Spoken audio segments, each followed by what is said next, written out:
Evening. Welcome to Savva Talk Spurs. Tonight I have two of the most beautiful Spurs fans in the world.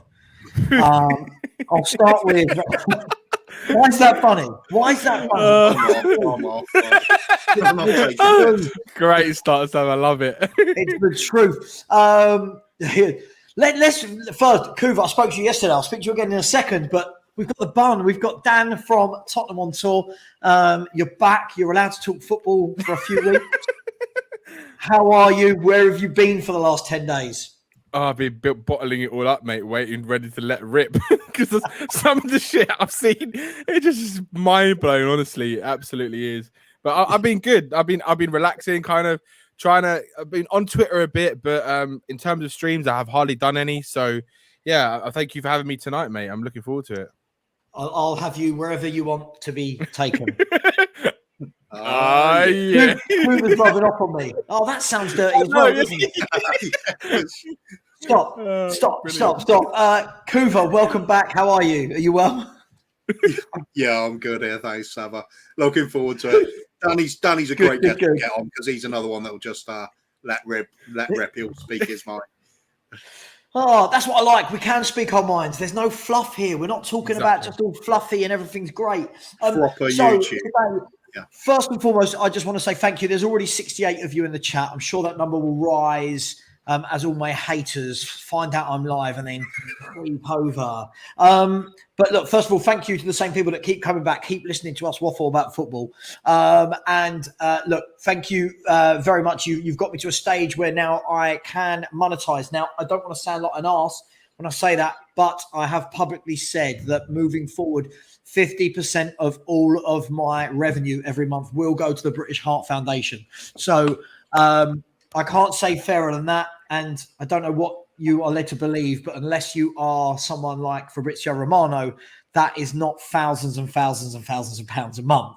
So first of all, thank you very much to everyone. Today, what are we going to talk about?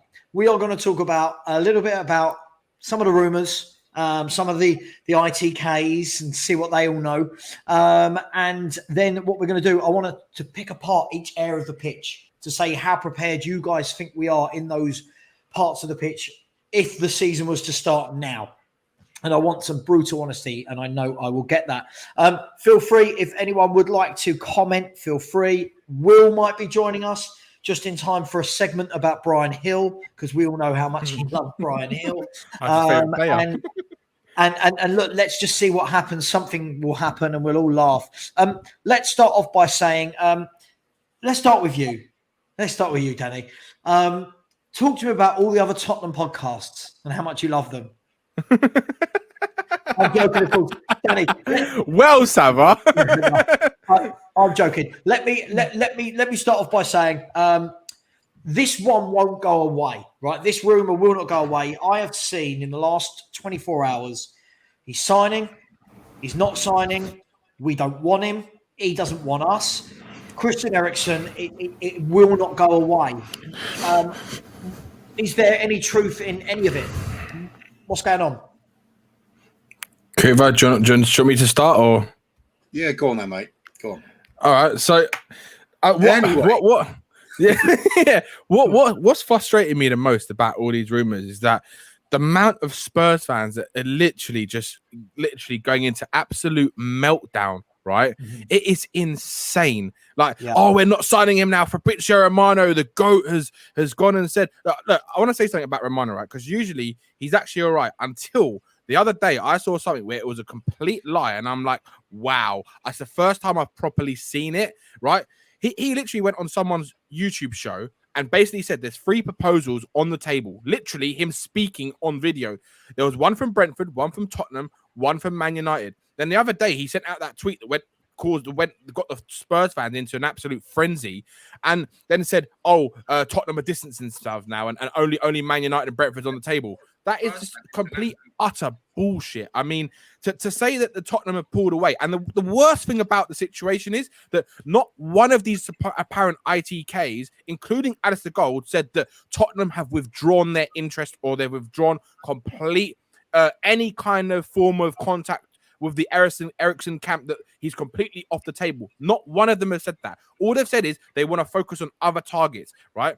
And what the funniest thing is the fact that all of these people are getting told things by the club or their contacts from whoever it is from within the club. So everything that they're told is by what people want them to know. So it's what the clubs want these people to know. They're like, okay, I want you to say this, so I'm going to tell you this because the club have said to these contacts that this is what's happening. This is what you're going to have to tell the media, right? It's absolute bollocks. It literally, what winds me up is the fact that it's like, people will still forget the fact that the clubs spit out information, right, purely to drive the media, drive the fans crazy, to give this story or give this illusion that something's happening, or they want to give an illusion that nothing's happening, so they can do things behind the scenes. That's exactly. It's all a game to these agents, these clubs, and for one thing to say that Eriksen's not happening is a joke. I still think he's going to come.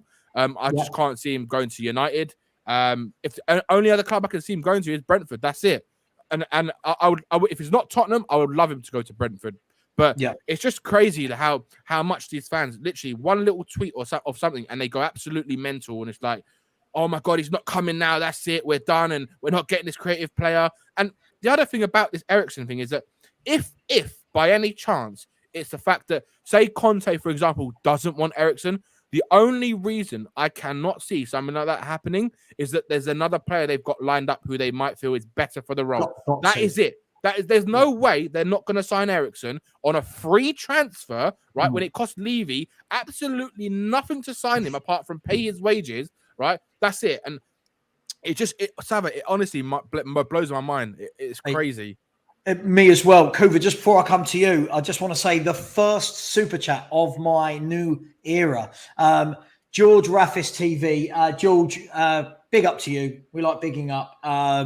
Always good having a chat with you on Instagram. One of the good guys. And if you need any support with setting up your TV channel, whatever, just shoot me a message. So thank you very much for that. Just before I come to Kuva, I think we've got another one from, oh, look, it's one of the best looking ones. It's Danny. He's paying me to come on the show. How lovely. I'll send you the bill later. Kuva, until you put any money in, you're not getting to talk. On a serious, Kuva. Right. He's gone. See you later. Kuva, talk to me. I think the key thing that Danny said there was, this isn't about buying a player back that's been with us before. This is buying a quality football player. This is signing a quality football player with no fee attached. Yes, there's going to be a sign-on bonus. Yes, he's going to want big wages because of his age and whatever. But is it that much of a no-brainer to you? And if we're not going for him, is that a sign that we're not going for any type of flair and creativity? Or are we going to go and spend and get someone with flair and creativity? Hopefully, I think we're going to be getting the flair and creativity from the wing-backs, because you look at Paratici, he got, from my point of view, I'd have to assume we're going to go for somebody of similar ilk on the other side as well, because they're such an integral part of Conte's system. Now, the signings we've made so far have actually been pretty good. Because they've been free transfers or relative bargains and the likes of Basuma, that does leave an awful lot in the kitty for actually improving these areas. I mean, the big talk about Eriksen coming back, for me, he's kind of the optional accessory. There's a use for him. Is he essential to the team? I don't think he is. I think it's just like an extra tool to have in the box when you need him. He's got that sort of bit of guile about him, bit of class with his short range passing, and you're just finding those little spots behind the back, the opponent's back four or back five, whatever you want. So for me, the real bulk of whatever we're going to be doing is elsewhere. It's Eriksen's just that, like Danny says, if he's a free transfer, doesn't really seem that much of a big deal, does it? But the only drawback might be the wages. So let me ask you on that then. So I get, you know, and we're going to talk about this a lot more detail later on about that.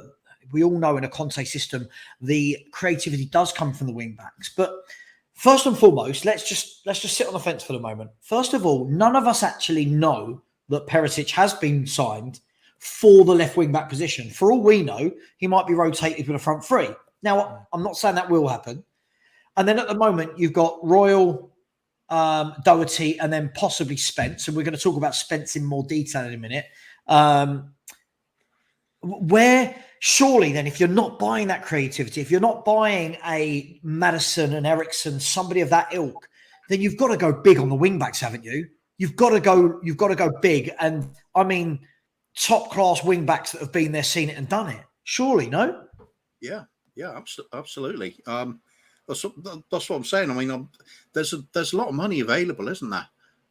Because we've spent so little. Even if we didn't have this big cash injection that they made such a big deal of Levy announcing it, the 150 million.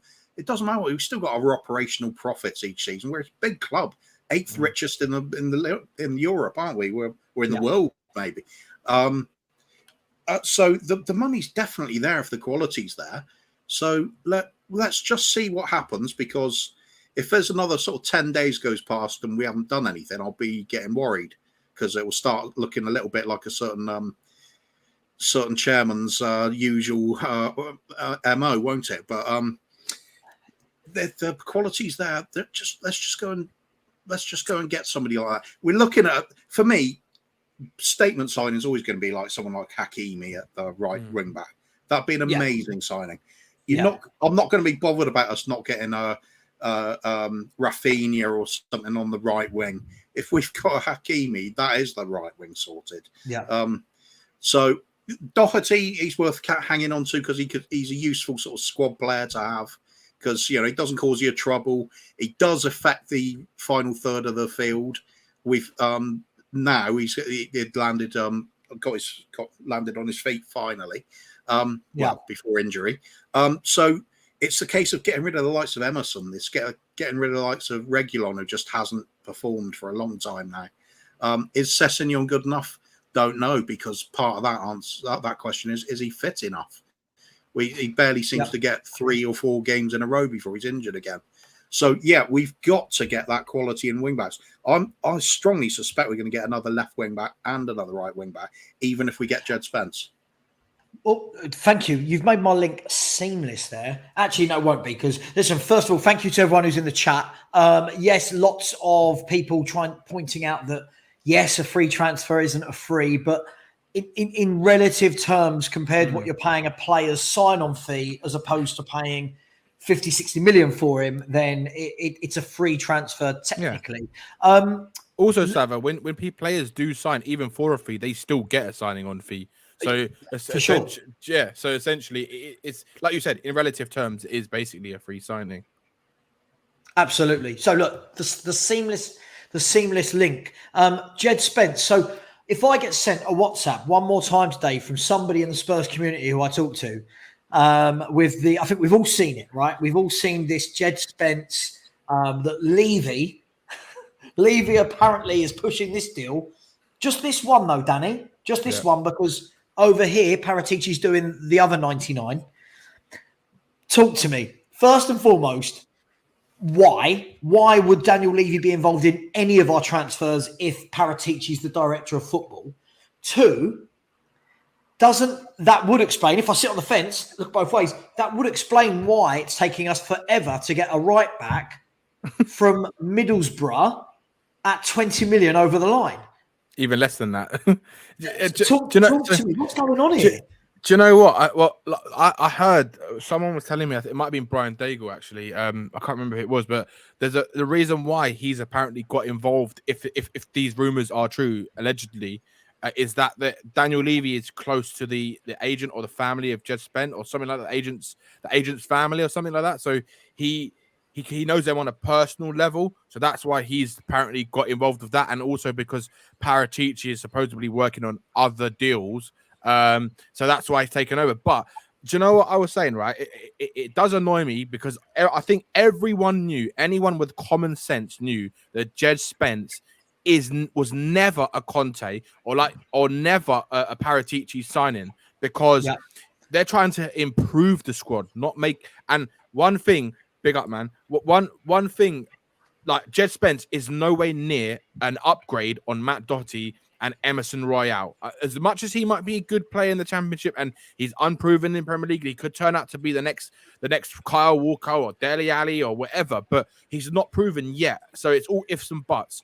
And the thing I kind of always had this feeling of before the season, the transfer window kind of started, and before that, when the season finishes, that if Conte was to stay and he was going to get backed to an extent where it's deemed reasonable for him or good enough for him to stay, there was always going to be a bit of well, if I give you this, I'm still going to want something for me that I want, that I always do, and that for me is literally buying someone like Jed Spence, because it gets you that player who's got this kind of this like bubble around him, this kind of like it's kind of little he's the next best English right back, he's going to be a generational talent, he's going to be this player that's going to be worth 60-70 million pound in 3 or 4 years because he's going to be unbelievable. And it's like Daniel Levy's seen dollar signs in his eyes just looking at Jed Spence. Do you know what I mean? He's looking at him like, oh yeah. Do you know what I mean? Do you know what I mean? So, and that's it. And the thing is with players like that, we've seen it before. It's the hope that you bring him in at 20 million,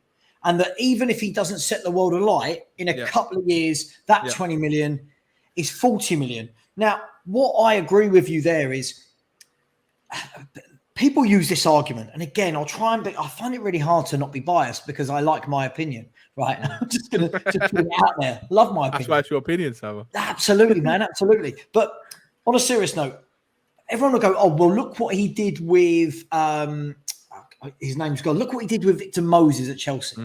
Now, the difference for me there is Victor Moses was at the club. Yeah, if I'm right, he was already at the club. It wasn't that he'd gone out in the world and gone, you know who I want?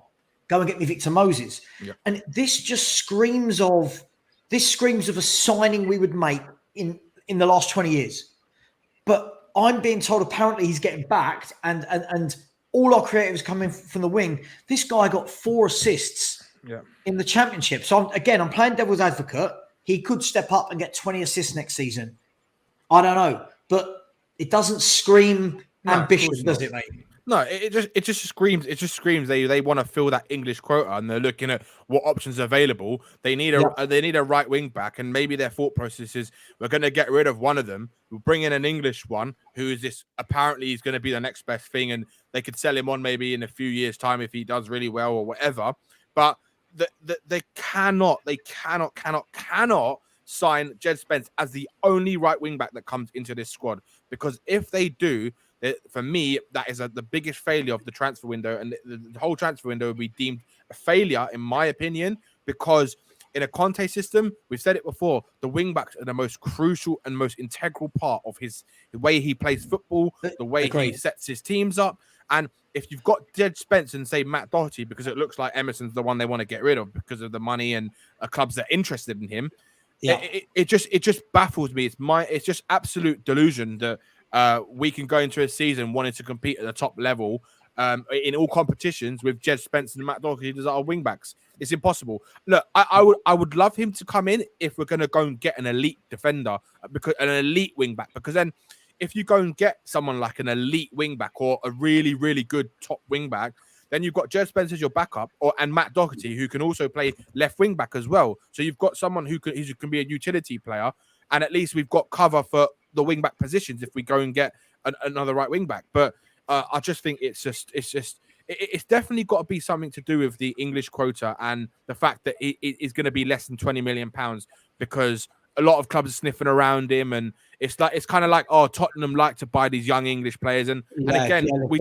do need the English quota filled up, and it's not. And if you go and get a top level English player, they're going to cost you ridiculous money, and it's just if we can get him for £15 million, it's worth it, but only if we get another top right back. That's it. There's a lot I'd like to add on to that, but I can't because Danny just covered it all. Well, no, but I've got a different question for you. But before I do, everyone's been very generous. Thank you very much, George. Rafis, mate, listen, thank you again. As I said, message me on Instagram. You need any help with StreamYard or anything, I will help. And if I can't help, I know lots of people that can help. Johnny, be good. Good to see you again. I'll try and get Will back in the chat so you can have another chat with him about Weston McKennie. That was great fun the other night. And thank you for the kind words. Ben, hello, Ben. Mr. Coffee himself has said, I was right on Spence being a Levy signing. #tier 1. Ben, you're my new ITK for all things Spurs. Whatever you say, I will believe. And we've also got one from Tom Markinen. So thank you very much, Tom. He has said, is Levy personal with Eriksen in that not wanting him to come back or vice versa? I mean, is it personal? I can't see that it would be. I don't feel like it ended terribly. I think it just ended where he wanted to go sooner than Levy let him go. But I truly believe that the whole kind of heart problem, and I think that sweeps all these types of things under the carpet, and you get new relationships and new lease of life. Kuva, just going back on the Jed Spence piece, can you give me some optimism here that some of us, including me, including Danny, will look really stupid in 6 months' time, and we're all sitting there going, wow, Jed Spence is going to be the young player of the year in the Premier League. He's got 5 goals, 15 assists. He's doing better than Trent Alexander-Arnold. Can you give me that optimism? Nope. Next question. Brilliant. It's just an unknown, mate. We can't gauge him in Premier League standard because he just hasn't played there yet. It's what we could do. Okay, optimism would be he ticks a lot of the boxes for the profile of the player we're looking for. But this is kind of the football manager style stuff for most fans because we just won't have seen enough of him. Presumably, you'd have to hope we've scouted the hell out of him and know exactly what we're getting. And perhaps run it by Conte would be a sensible thing. And he's thought, you know what, I think I can do something with this lad. I can see potential there, and I think I can shape him into what I want very quickly. In which case, it becomes a decent signing. But so look at this comment, Kuva. Then, so what do you make of that, then, mate? So people are saying, look, the homegrown issue that we are going to face, this solves that. Now, I don't know what you think, but for me, the homegrown players should be the ones coming in that are backups, unless you're going to go and get a James Maddison, unless you're going to get a proven player. What's your feelings on that? Well, that's the other way of looking at it. Rather than saying we must have 8 homegrown players in the squad, the other way of looking at it is we've got a cap on 17 foreign players.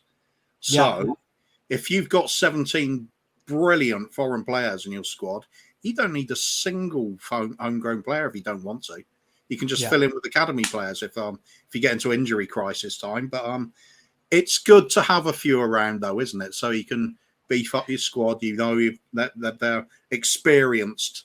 That's the key bit. You're going to want the homegrown players. For me, get some experienced players in, experienced Premier League players.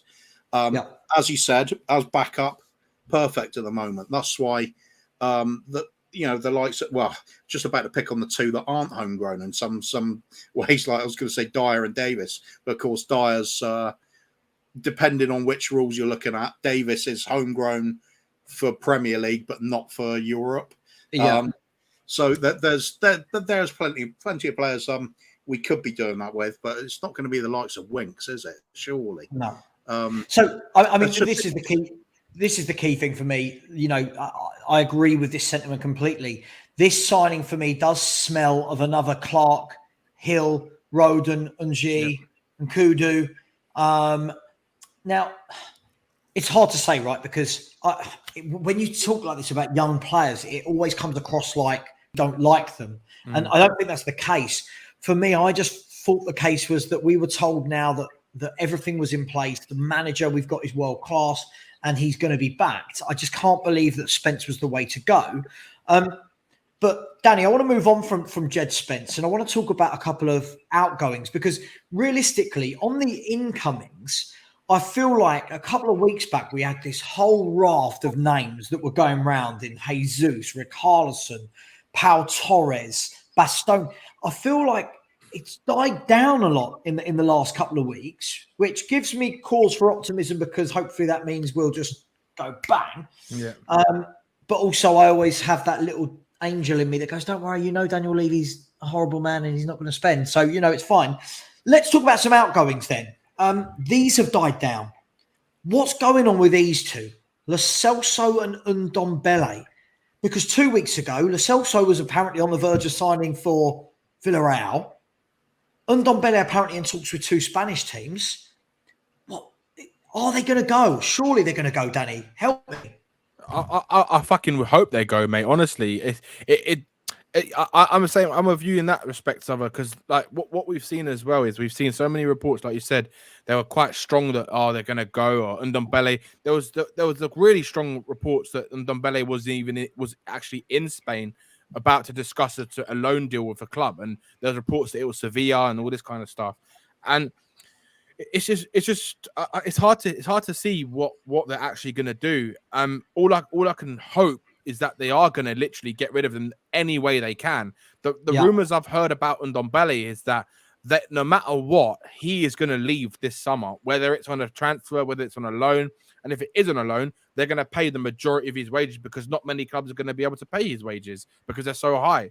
So it's like with him, you kind of hope he goes somewhere, he does well, and some club wants to take a punt on him for a really cut price fee, and they can somehow subsidize his wages or whatever it is. But if not, he's one of these. He's going to be one of these illusions for the next couple of years, because unless someone decides to actually want to pay him the full wages, it's going to be happening every single year, and we were losing money on him because no one's going to be able to afford his wages. With Lo Celso, it's like I think he's the one that's going to go first. I would like to think, because there's a lot more strong rumors that some Spanish clubs want him, like Atletico Madrid apparently really want him. Villarreal want him, but they don't want to pay the money for him.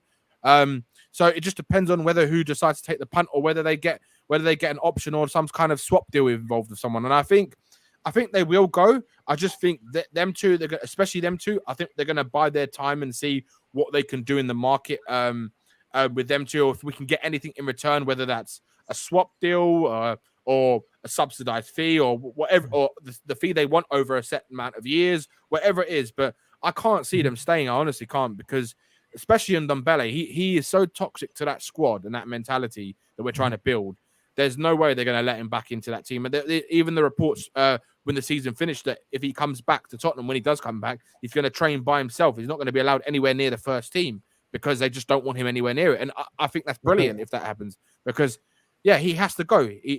None of them players deserve a second chance. They showed us, all of us, what it meant to wear that badge, and for them it just meant absolutely fuck all. Literally they put that shot on the floor, they've spat on it, they've stamped on it. They didn't give a shit what they put on that Spurs jersey. So I don't want to see them anywhere near the club again, to be honest. It's time they go. Kuva, just before I bring you in, Alex THFC, this is who I think it is, right? Is this Alex? As in, it might be. Alex, it might be. Yeah, it might be. Okay. Either way, I hear these things all the time. I hear so many fans that believe everything that people like Paul O'Keefe say, that Alistair Gold say. I can't keep repeating myself. They're wrong about so much. How does Paul O'Keefe know that Conte wants Jed Spence? And my other question is, if Conte wants Jed Spence and we weren't able to sign him the moment that window opens, then that tells me that this club is still doing the same things we used to do. Because if that is the guy you want, done deal. 20 million, Champions League team, get him in. Yeah. Kuva, do you, before we move on to Mr. Bergwijn, do you want to add anything about Lo Celso and Ndombele, £100 million of talent? I think Danny's right in saying Lo Celso is the one out of the two we're likely to be able to sell on quickly.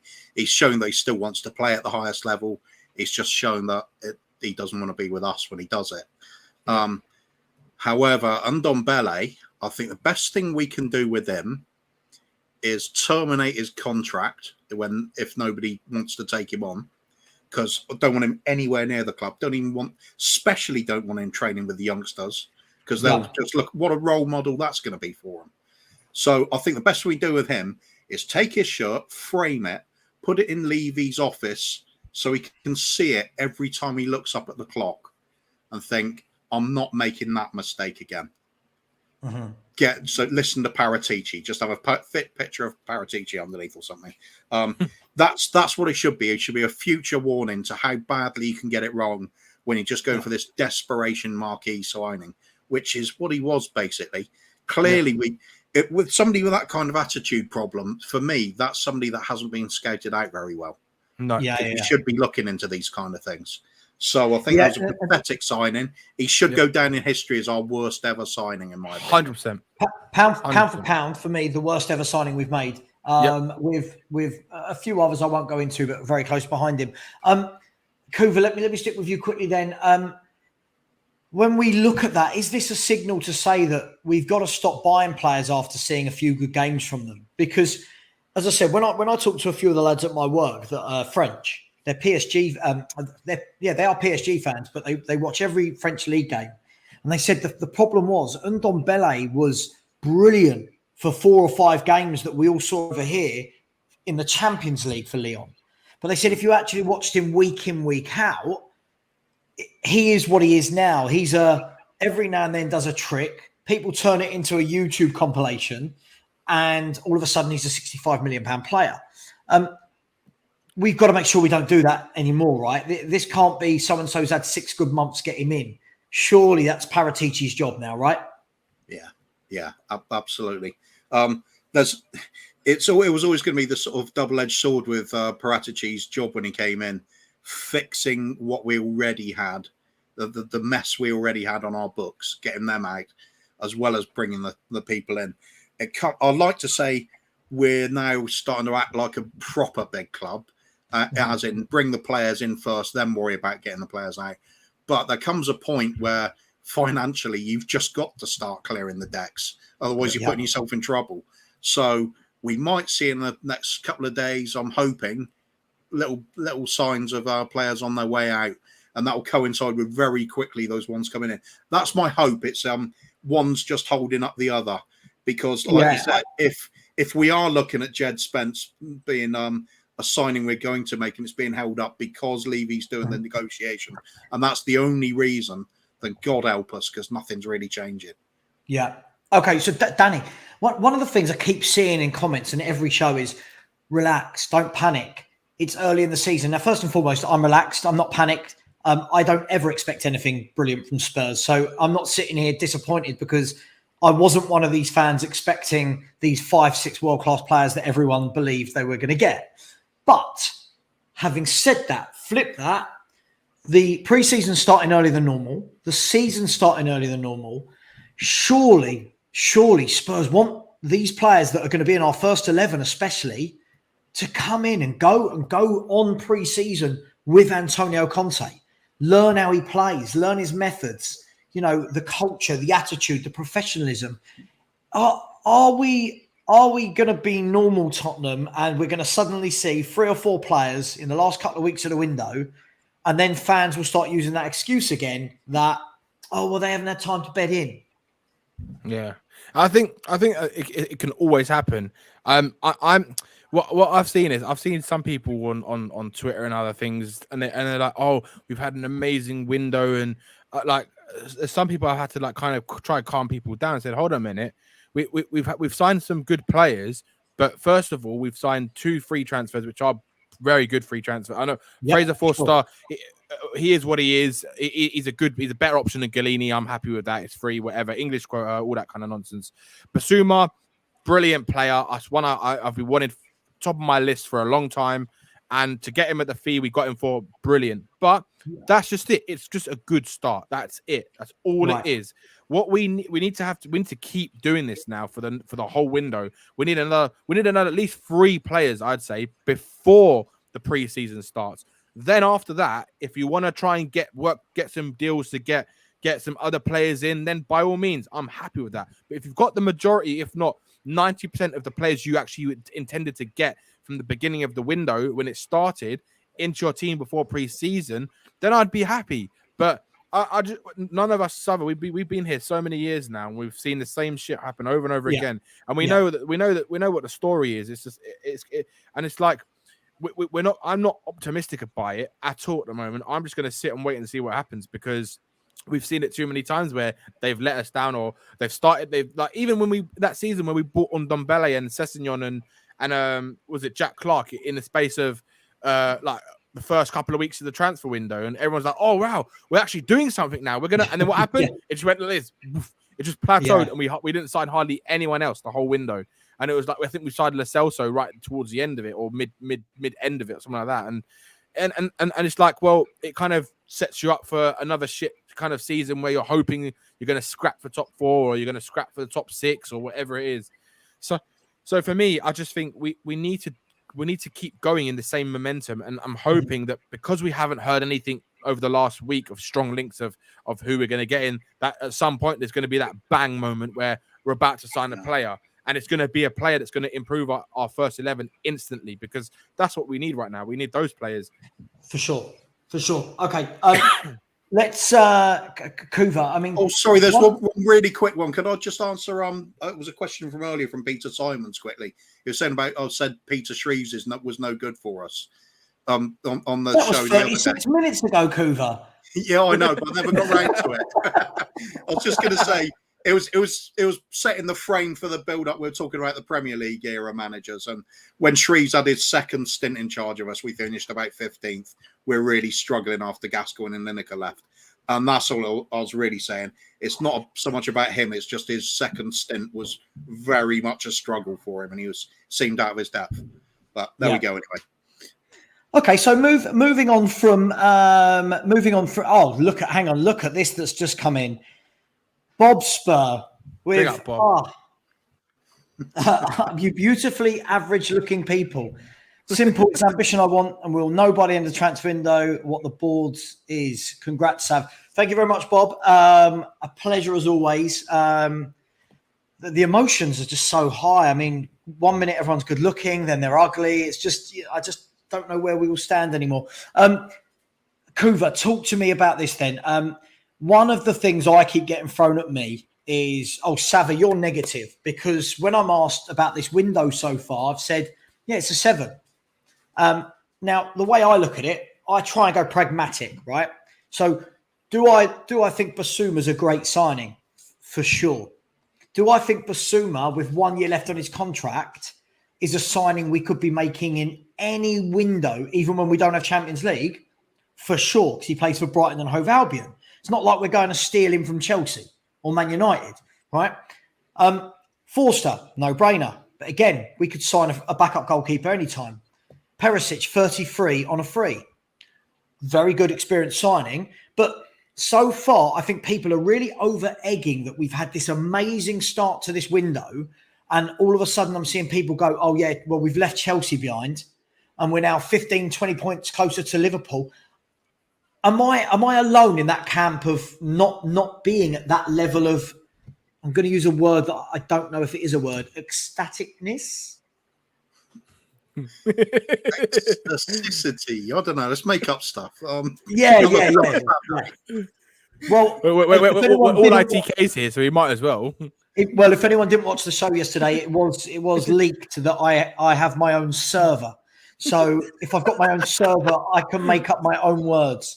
So Kuva, talk to me about that. Am I being overly harsh, or am I being honest? Being honest, mate.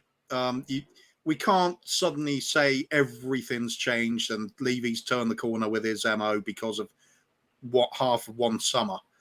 We've got 20 years to make up for on this. He needs to prove himself over next 5 or 6 years of constantly backing the manager, constantly going what Conte and Paratici want between them, if we can hang on to them that long. If he does provide that for them, I think they will stay. I think Conte's loving it. I think it's a real proper project for him. He can get his teeth into. He's reveling in it. So let's not get carried away, but let's not also dismiss it. So I think you're right to sort of sit on the fence and just say, let's wait and see what happens, because this could still turn out to be a very underwhelming window if we don't get these quality wingbacks in. And perhaps, an Eriksen or someone like that, just a little creative spark up the front. I know Danny and I are always talking about Anthony at Ajax. He's that kind of explosive, exciting talent. So that's the kind of player I'd like to see coming in, just to mix things up a bit. That variety that we don't have at the moment. We shouldn't get carried away. The one masterstroke that Levy and his team has always done over the years is their PR has been fantastic, and for sure all gets pulled over the eyes all the time. I'm not going to blame fans for that. I fell for it to start with as well. But when you're getting on a bit like I am, and you've seen it all before, and you've got someone to compare it to with the previous ownership, who were turned out to be bad because they were too crazy on the investment side, and nearly took it for and Sugar's years as well. There's comparisons to be made, and Levy comes out as safe but completely unambitious. For me, he looks like he wants to. 6 is good enough. It's okay. Just keep things steady. No real gambles in the transfer market. Is that what we really want for the football club, or do we want to at least make a bit of a step up to really going for it? That's what we're hoping now is going to happen.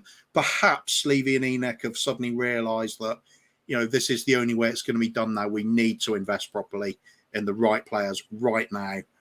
Let's just see what happens this summer, because it can go either way. At the moment, I'm optimistic. But you know what, Kuva? That's easily taken away.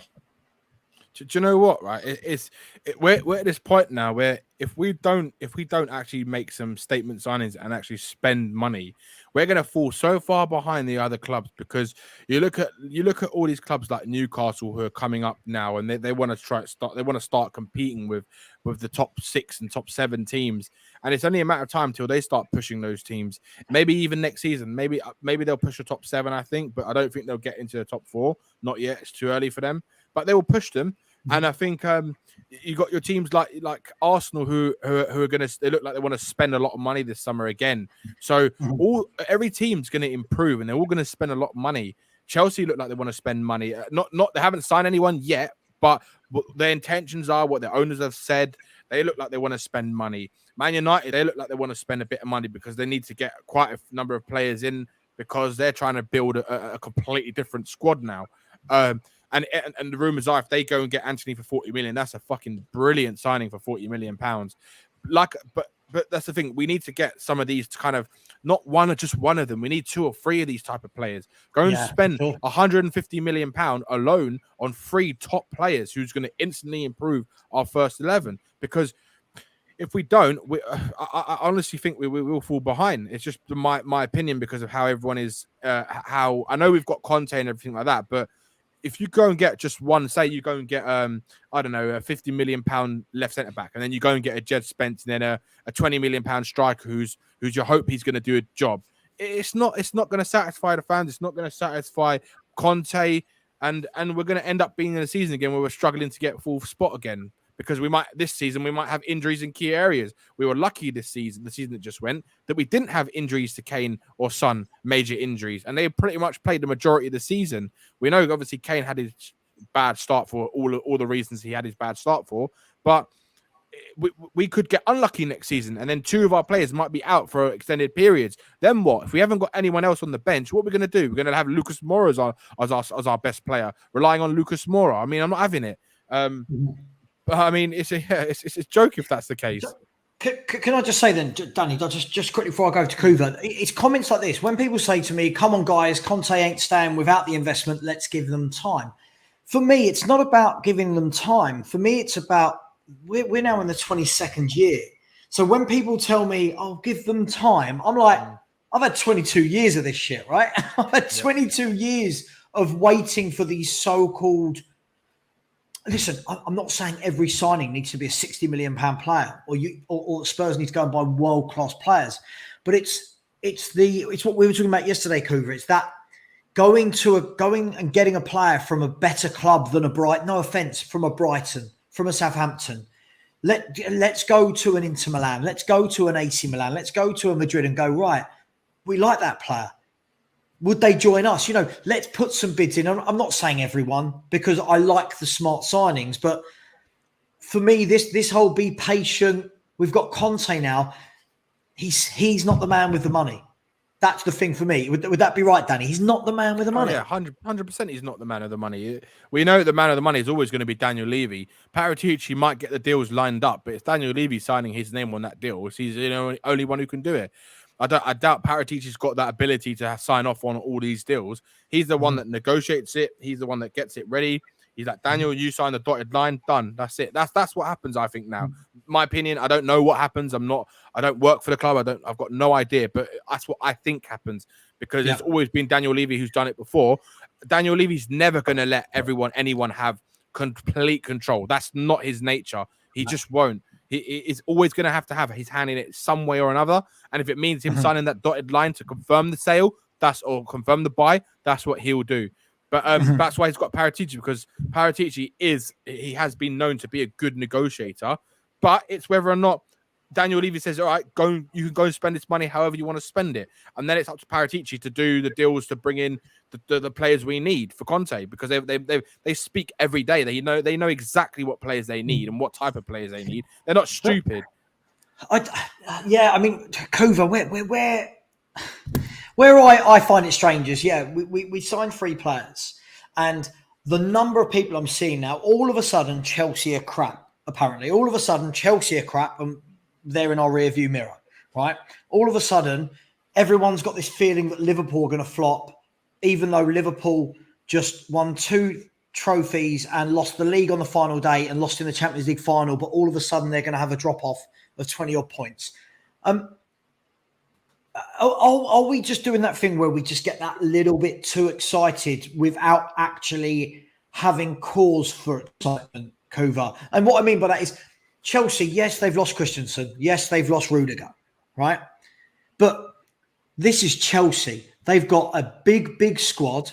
They're going to go and buy. They're going to go and buy 2 centre-halves. And my worry is, so I'm going to go on a rant now. My worry, Kuva, is for all this talk of Spurs needing centre-halves, at some point, Chelsea are going to pull the trigger. And in a week, you watch, they'll go bang, bang.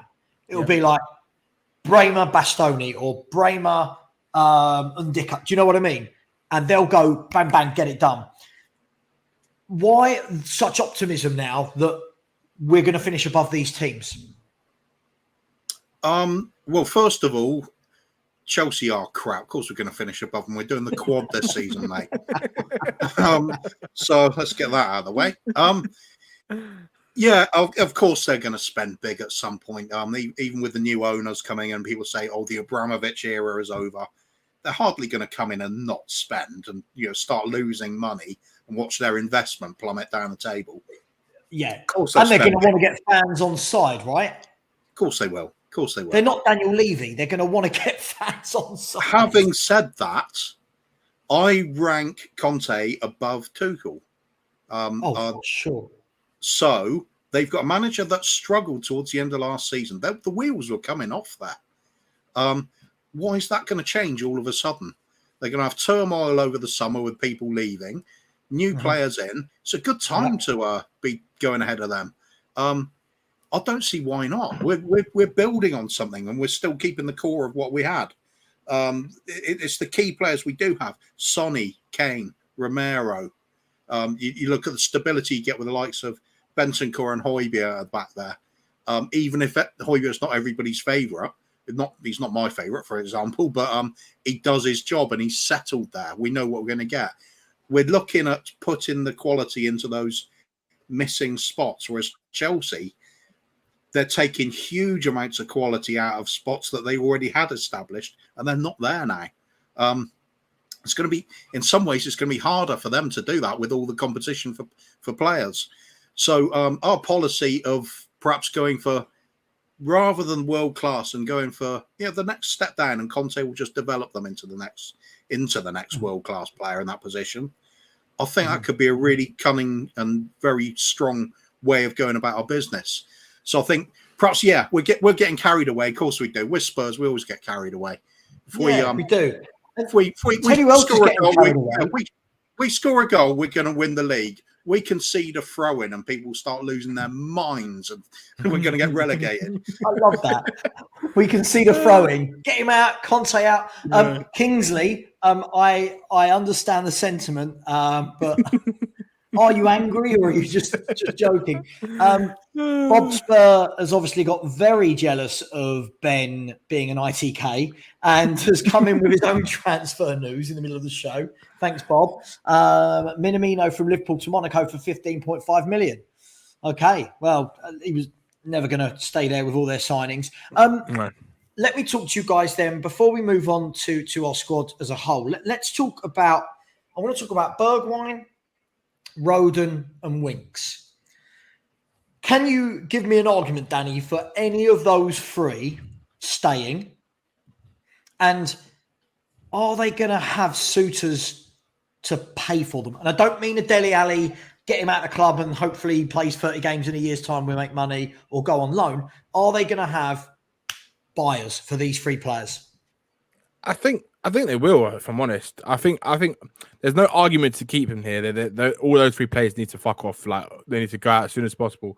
I did like Bergwijn in terms of his ability wise, but again, he was inconsistent. He never got the chance. There's obviously something that the managers didn't see in him because he was never given that chance fully. Whenever he did get that chance, he kept getting injured. So I think it's best for everyone to get him out. He doesn't want to be here. Doesn't want to play for the badge. He clearly stated, I'm leaving, so we need to get rid of him as soon as possible. I think Ajax will buy him. I think they will.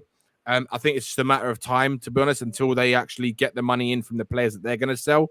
He's their number one target. That is literally who they want.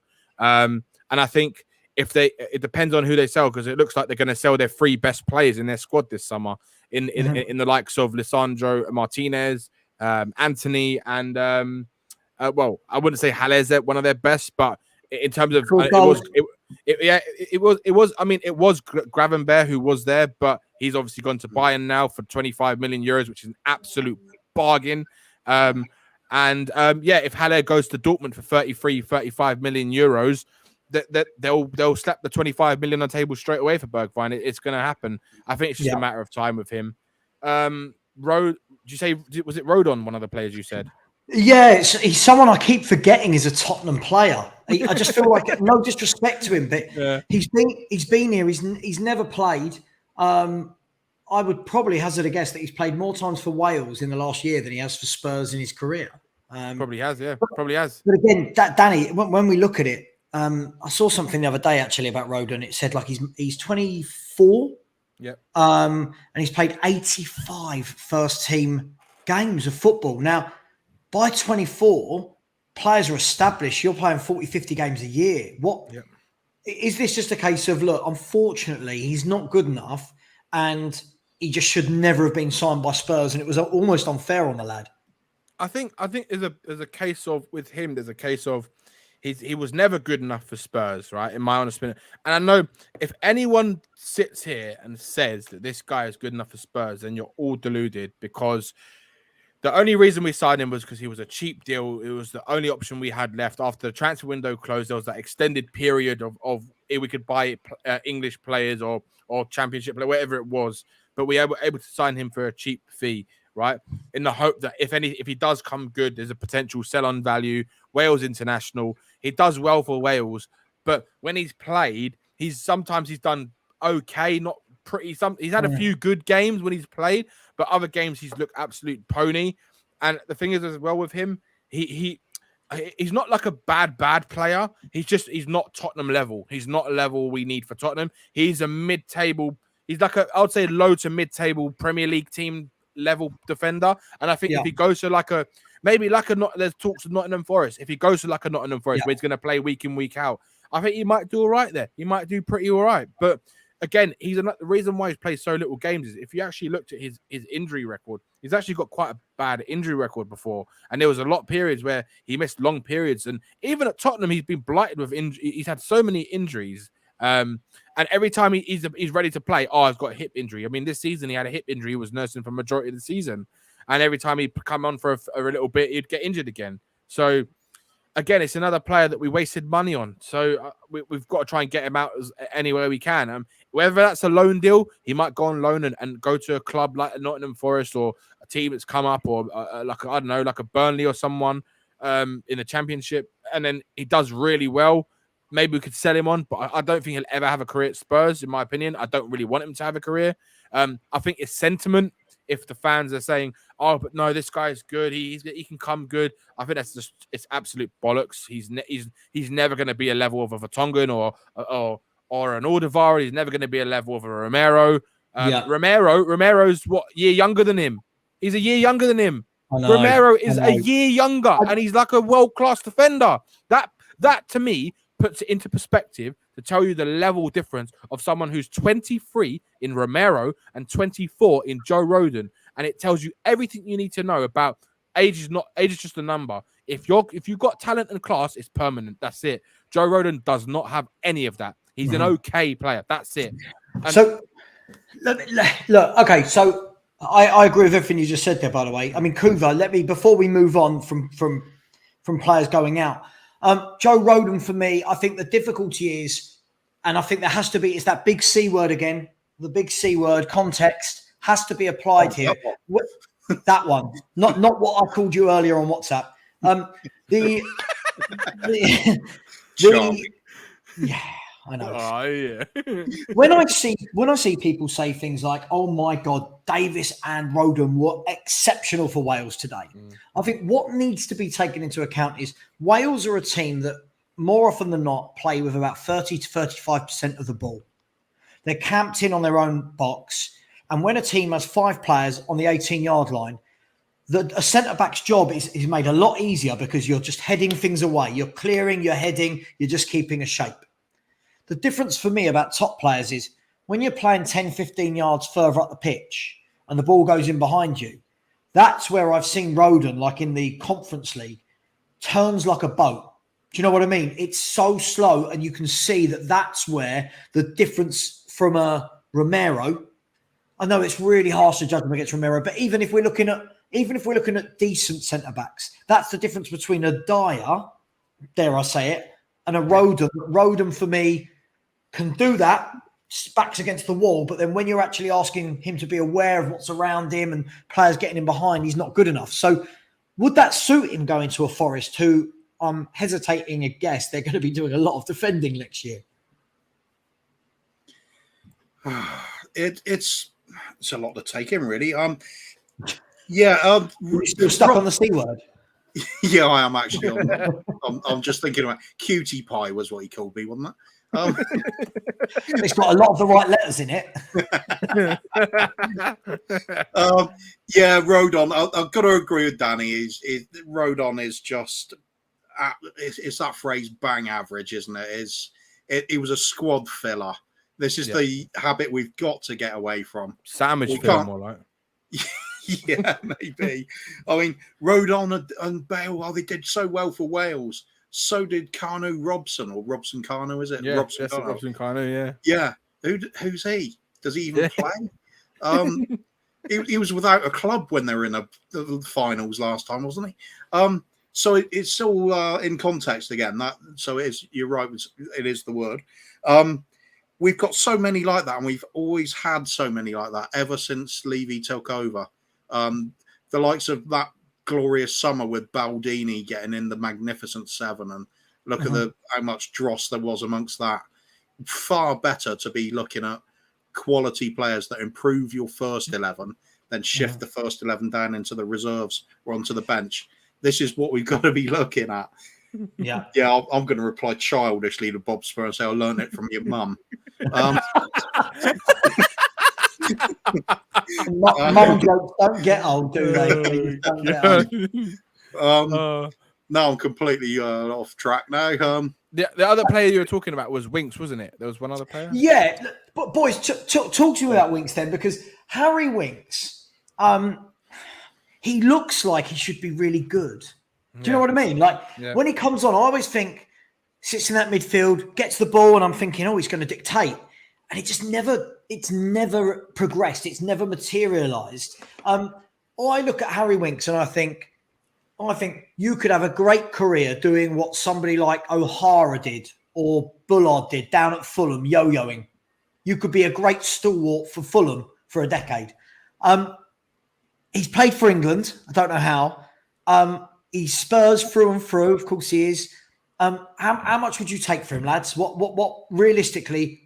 Who's going to buy him, and what sort of fee could we command? I think realistically, I think 15 to 20 million, 20 million absolute tops. I think even 20 million is pushing it, but there obviously seems to be teams interested in him because there's a lot of rumors at Palace, and there's a couple of English Premier League teams, Everton, and there's one other English club that are looking at him. Obviously, they like him maybe because he is English, and that maybe they've seen how he plays, and that maybe they think that if they play him in a certain role in a certain way, that maybe they'll give him something. They'll give them something that he hasn't given us. Do you know what I mean? When he came into Spurs, he had maybe one good season where he was all right. Then he had a couple of really good games against some top teams. Obviously, everyone will highlight the Real Madrid game because in that game. It's probably the highlight of his career. That game, he was unbelievable. I remember how good he was in that game. But ever since that game, it's been like a fall from grace. It's like he never pushed on, and he got this injury, and then I'm going to be fair to Winks, right? He got this injury, and then all of a sudden I remember where he kind of like fell onto, he fell down the kind of where, you know, where the pitch it goes lower, it gets lower, like how it is at the Tottenham Stadium. And he kind of fell off that into the kind of substitute or the dugout area. And he got this bad, when we were playing, I can't remember who it was, Burnley away, Aston Villa away, one of those teams. And then he got this bad injury that he was carrying, and it made it worse. And then after that, he was out for a long time. And then when he came back, he never kind of showed us any kind of glimpses of that kind of player that he was showing a little bits of before. And I think what my dad's always said about Winks is when he first saw him, the word he described him as instantly was lightweight. Right? Yeah. That was the first, and every single time he sees him, like, I hate him, I don't like him, get him out, all this kind of stuff.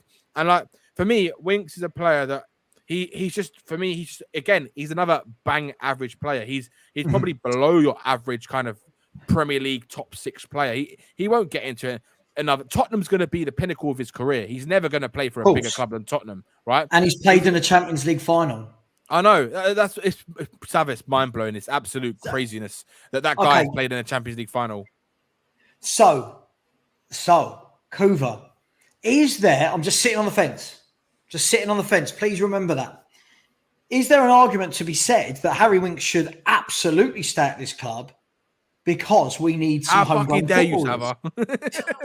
But listen, homegrown players. I would rather he's going to be a really unpopular one. I'd rather keep a Harry Winks in the squad as a homegrown player than buy a Jed Spence as a first team player because he's English. I would rather go and spend on a bit of class than keep Winks. Now, I know it's not an either or. Devil's advocate. What are you saying, Kuva? You're going to call me the C word? How much do you want to be demonetized, Tom? Harry Winks, let's think. He's got to be sold, hasn't he? I mean, Christ's sake, we are literally talking about a player whose entire career is based on one game. Yeah. Why? Well, 24Z will take a Freddo bar for him. A Freddo bar. I was going to say, let's have a walk round. Hang on. I've got 10p. Anyone got change? I've got 10p, Kuva. Oh, wow. I'll take anything for him. It's pointless in being here. I honestly don't even think he's championship level. I think since he got that injury, something has gone off on his head. He's got no confidence in being on the pitch. He doesn't want to be tackled. He doesn't want to tackle either. It's like he's a scared rabbit in headlights nowadays. Which is a real shame because we have seen what he was capable of years back. Yeah. But let's take the rose-tinted glasses off and let's just stop backing the team when it's not justified. Sometimes you have to accept that players are just not good for you, and let them go. I think. Do you know what, Kuva? It's like backing. It's like for me. It's like when I see fans backing players like Winks because of Tottenham buy, you're literally backing mediocrity. If you want to back mediocrity, then you're backing literally never wanting to win trophies. And I think you're not a proper Spurs fan if you want to back mediocrity. That's my opinion. Not Savva's, not Kuva's, my opinion. No, definitely mine as well. Group me in. But it's true though. It's like people want. I want to see my team win titles. I want to see them win big trophies, FA Cups. I want to experience an FA Cup win in my lifetime. And see the emotion it is to attach that trophy. Kuva's seen an FA Cup win before. You have as well. I think you've seen one, Savva. Exactly. My dad's seen one. My dad was there when Ozzy Ardili scored the goal. I mean, do you know what I mean? Like, I want to experience that. And if you think players like Harry Winks, when we used to have players like Gascoigne in the midfield, and you're like as the number 8, to have the number 8 shirt is an actual crime that they gave him Gazza's number. It's an absolute disgrace. I think the club should be, the person who did that should be banned from the club, giving Harry Winks Gazza's number. I mean, wow. I mean, that's a disgrace to Gazza, honestly. Harry Winks, right? He's had his fun now. He's had his fun. He's had his fun at Tottenham. I think it's about time that he just goes away for his own career, goes to a team like a lower level team where he's going to play week in, week out and be an average okay player for them. Maybe do a job for them. Maybe they want someone who likes a sideways passing or back passing merchant. Perfect. Not for Tottenham. I think it's about time we get some quality in, like the Basumas of this world, and we keep improving our squad so we can actually try and achieve the goals that we want to achieve. You know where I think Winks could do well nowadays? Go over to the Eredivisie. Yeah. If he goes to another league, yeah. Because he has got a skill set, even though it's hidden at the moment. But he wouldn't have to be worrying about getting clattered every 5 seconds by some Neanderthal from the likes of Burnley or something going up. Yeah. You said it yourself, Kuva. You said it yourself, right? He doesn't like. You can see when he plays, he doesn't like a tackle. He's too scared of the ball. Honestly, I could show you a replay in one of the matches this season where there was a point where I think it was Eric Dyer or Ben Davies had the ball, right, and it was against. I can't remember who it was against, but basically there was open space in the middle, right, and you're thinking, right, that's it, Harry, go into that space so Davis could give you the ball. What does he do? He runs behind the player, the opponent's player, and literally is hiding behind him. Yeah. You're like, not wanting the ball. What are you doing? Yeah, he doesn't want the ball. He hides from the ball. Ndombele's done the same as well. I've noticed when he came on as substitute more than once, his first move is to go and get himself marked. It's like ridiculous. You can see they don't want it. So, guys, before we absolutely ruin Harry Winks' career on one podcast, just quickly, let's go a few comments. So, apologies. Look, the more and more people that are subscribing, I thank you all, but it is becoming more and more difficult to get everybody's comment on as much as I try to. I just want to say thank you very much for everyone in the comments. It's been really good so far. We'll keep going. Get your questions in. Even if I don't read them out, I am starring some of them, so I will come back to them. And if anyone did want to leave a super chat, please note that 50% of whatever you put in will go to the British Heart Foundation. And for those of you who know me will know that I do massive things for charity every year. So I'm not just saying it. It will happen, and it's a cause very close to my heart. So, let's see what I did there. Anyway, moving on, lads. I want to talk about our squad. Let's not talk about transfers, but let's not talk about names. But I want to start by talking about our defence. If the season started tomorrow, and our options were what they are now, do you see there being a significant uplift in the number of points that we've got while still having Sessegnon and Reguilon, Royal Doherty, Davis, Dyer, Romero, Tanganga, Sanchez, Rodon? Now, I know that's not going to be it, but how much reshaping and modelling does the defensive part of our team or our squad need? Kuva, I'm going to start with you. How much restructuring does it need? And the reason I ask this question is I absolutely hate it. The opposite of a huge fan of when people say, oh, well, look how good the defense done for a 10-game stretch. I'm looking at the bigger picture. So what's your feelings on our defensive unit and what needs to happen there? Right. Part of the reason I think our defence was so successful is because we got the midfield sorted out as well. We're starting to shield them a bit more, give them a little bit more stability in front of goal. We started to see Harry Winks wasn't coming on and instantly giving the goals away. Now, if we look at how many points we're going to improve this season, I'll bring up the statistic I like bringing up recent weeks. That's Conte, when he took over, has managed what he does in all his career, average 2 points a game. Now, he missed the first 10 games. We're only averaging 1.5 points a game. There's an extra 5 points just from the Conte statistic of points per game. So that would put us on 81 points this season, it would have.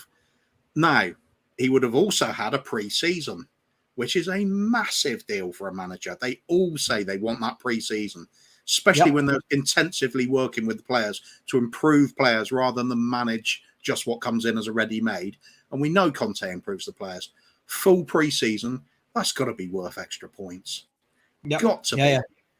So I'm not shaking my head at you. I'm shaking my head at. Yeah. I love Alex so much. Alex, if you're free, feel free to come on, man.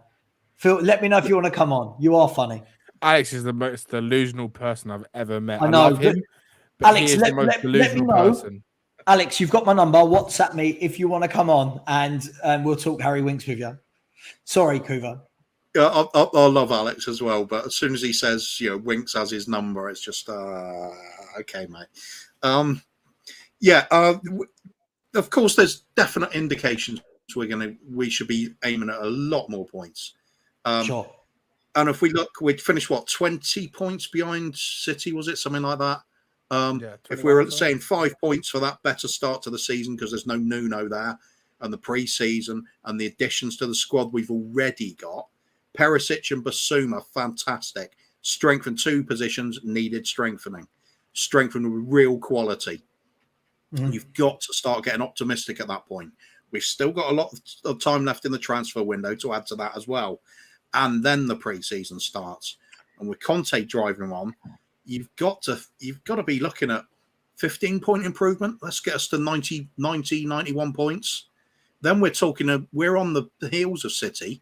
If they don't quite all fire on all cylinders, which unfortunately I think they probably will and might get over 100 points.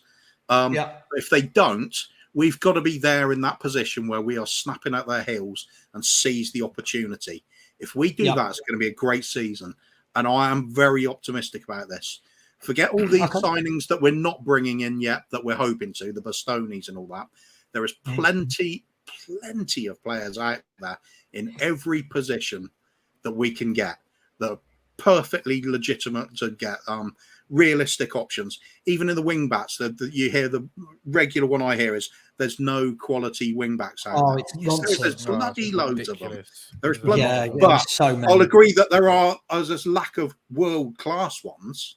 But we're talking about. But we're not shopping in the world class market anyway, are we? That's where Liverpool will shop. That's where Chelsea shop. Huh? Or are we? Maybe we should be putting in the bid. That's what I've said before. I'm not saying we should putting the bid that gets accepted for the likes of Hakimi. Massive statement. We're not mucking about. I agree. I agree, but we're not. Listen, Danny, I'm going to bring you in. David Clark, just quickly. I get this a lot about Winks. People saying, I think you're saying he's not as bad as we're saying. Some of you Spurs fans won't slag off your favourite players, so let's blame Winks. It's a joke. Now, first and foremost, I don't think anyone's blaming Winks. Winks isn't in the team for a reason because he's not that good. I'm not blaming Harry Winks for anything. I don't blame Ndombele or Lo Celso for anything. I just don't think they're good enough. They're not good players. Second of all, lots of the people I know aren't afraid to slag off their players. It's not about slagging off favourite players. You kind of have good players and players that aren't so good. So it's natural that the better players aren't going to get as much stick because they give us fans more to cheer, more to celebrate, more output. I get it. Winks is one of our own. I thought he looked really promising when he burst onto the scene. But he's another one. Again, so many young English players burst onto the scene. Fans want them to be there when they're actually here. And instead of letting them progress year in, we elevate them. We're doing it with Skip. We're doing it with Oliver Skip right now. But I'll come to that because we're going to midfield in a minute. Danny, talk to me about our defence. Do you agree with Kuva? Is Conte, his name alone, is that guaranteeing us those extra points statistically, as Kuva's saying? I mean, Kuva's the second most deluded person I've ever met. I mean, the guy talks absolute nonsense. No, I'm only joking, Kuva. No, look, I think he is, to an extent, he is quite spot on with the fact that the Conte effect, if we had him from the beginning of the season, we probably would have got some more points from some of those games. We could have won more games as well. Yeah. Some of those games like Crystal Palace away, we'd never be losing that 3-0 if Conte was there. Not in a million years. So yeah, I think in that respect, I think he does give us more points just because of the Conte factor and what his mentality brings to the team. And he won't allow that kind of behavior, because if he does, they're completely gone. They'd be gone out the team, completely finished. Their career at Tottenham's over if they disobey what he wants them to do on a pitch, and if they're doing it consistently. And yeah, I think like right now we do need to get some more defenders in, and I think they're going to bring quite a number of defenders in. I think they'll bring 2 more centre backs. I don't know if we're going to improve that much with the current squad, even with Basuma and Perisic right at this minute, because again, I know it's a hindsight thing, and it's a thing of like ifs and buts. But last season, we were pretty lucky with not having major injuries, that players who were out for, like, big players out for extended periods of times. If that was to happen next season for whatever reason, like it has done to us in the past, then it's going to be difficult to cope with what we have at the moment. So the only reason we kind of finished where we were is because we were lucky that we didn't have major injuries, and like to Son and Kane, who were like lifting us through everything. And I know Romero got injured towards the end, but when he was there, he got us some crucial, vital points that aided towards the Champions League finishing spot. So it was kind of like it was like deserved, but it was also lucky in that respect, because other teams, Arsenal, for example, if they had Tierney and Partey and some of their players, because they had quite some big injuries, if they didn't have all their injuries, maybe they could have finished some of those games off and finished above us. So, not to say they would have lost to us, no, hands down, but do you know what I mean? It's one of those things where we can't sit and kind of expect us to get a lot better than what we were until we get more players in. Let me chuck something at you then, guys. So look, absolutely, I think what Conte done at the back end of the season with some very average to poor defenders was brilliant. Yeah. Savva's little theory is that, you know, last season, I thought the Premier League was the weakest I've ever seen it. Now, people are going, well, look at City and Liverpool. I mean, I'm not even counting them two. They're so far gone of everyone else that everyone else was playing their own little league. And I thought there were some very weak teams, very, very weak teams. Look how poor Man United were. I mean, that West Ham team should never be in talks for a top 4 finish. We weren't great. Arsenal finished, 1.2 points behind us. My concern is people get carried away. They're like, oh, we don't need a centre-back. Davis was brilliant. My concern is that everyone's going to strengthen. Yeah? So those games that we lost silly games like Burnley, like Palace, agreed. So we might get 6 points back that we'd lost. But that could also, and I'm just sitting on the fence here, right? Part of my job hosting this show. We could also then lose that 6 points to Man City twice next year, where we've won twice this year. So for me, I think the point I'm trying to get at is that's why we need major reinforcements, because what we can't have is players having to play out of their skin every game.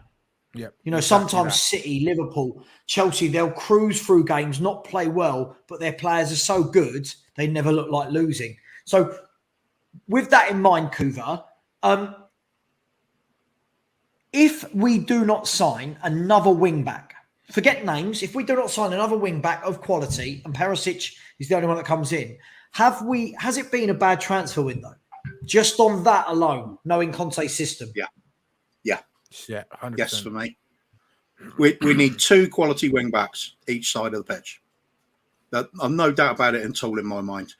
Preferably, we got one that's either world class or approaching world class, somebody with the potential to get there, well-established name, really, really good player with a bit of experience behind them. I don't mind if we got a young, promising player to pair up with them there, as long as they've got the talent, the raw talent there, and they're learning from the seasoned pro to go with it. I think that's an exciting setup to have. There's going to be, I mean, talking about closing the gap on City, being on their heels. There's a lot of things that have to go right to be able to do that. It's a case of them not fulfilling their potential, Man City, because I mean they could be completely untouchable by everybody, including Liverpool this season, for all we know. But if we get our side of it right, we get these signings in, we get the quality where it was lacking. With Conte moulding it all together, he is going to put out one hell of a good team.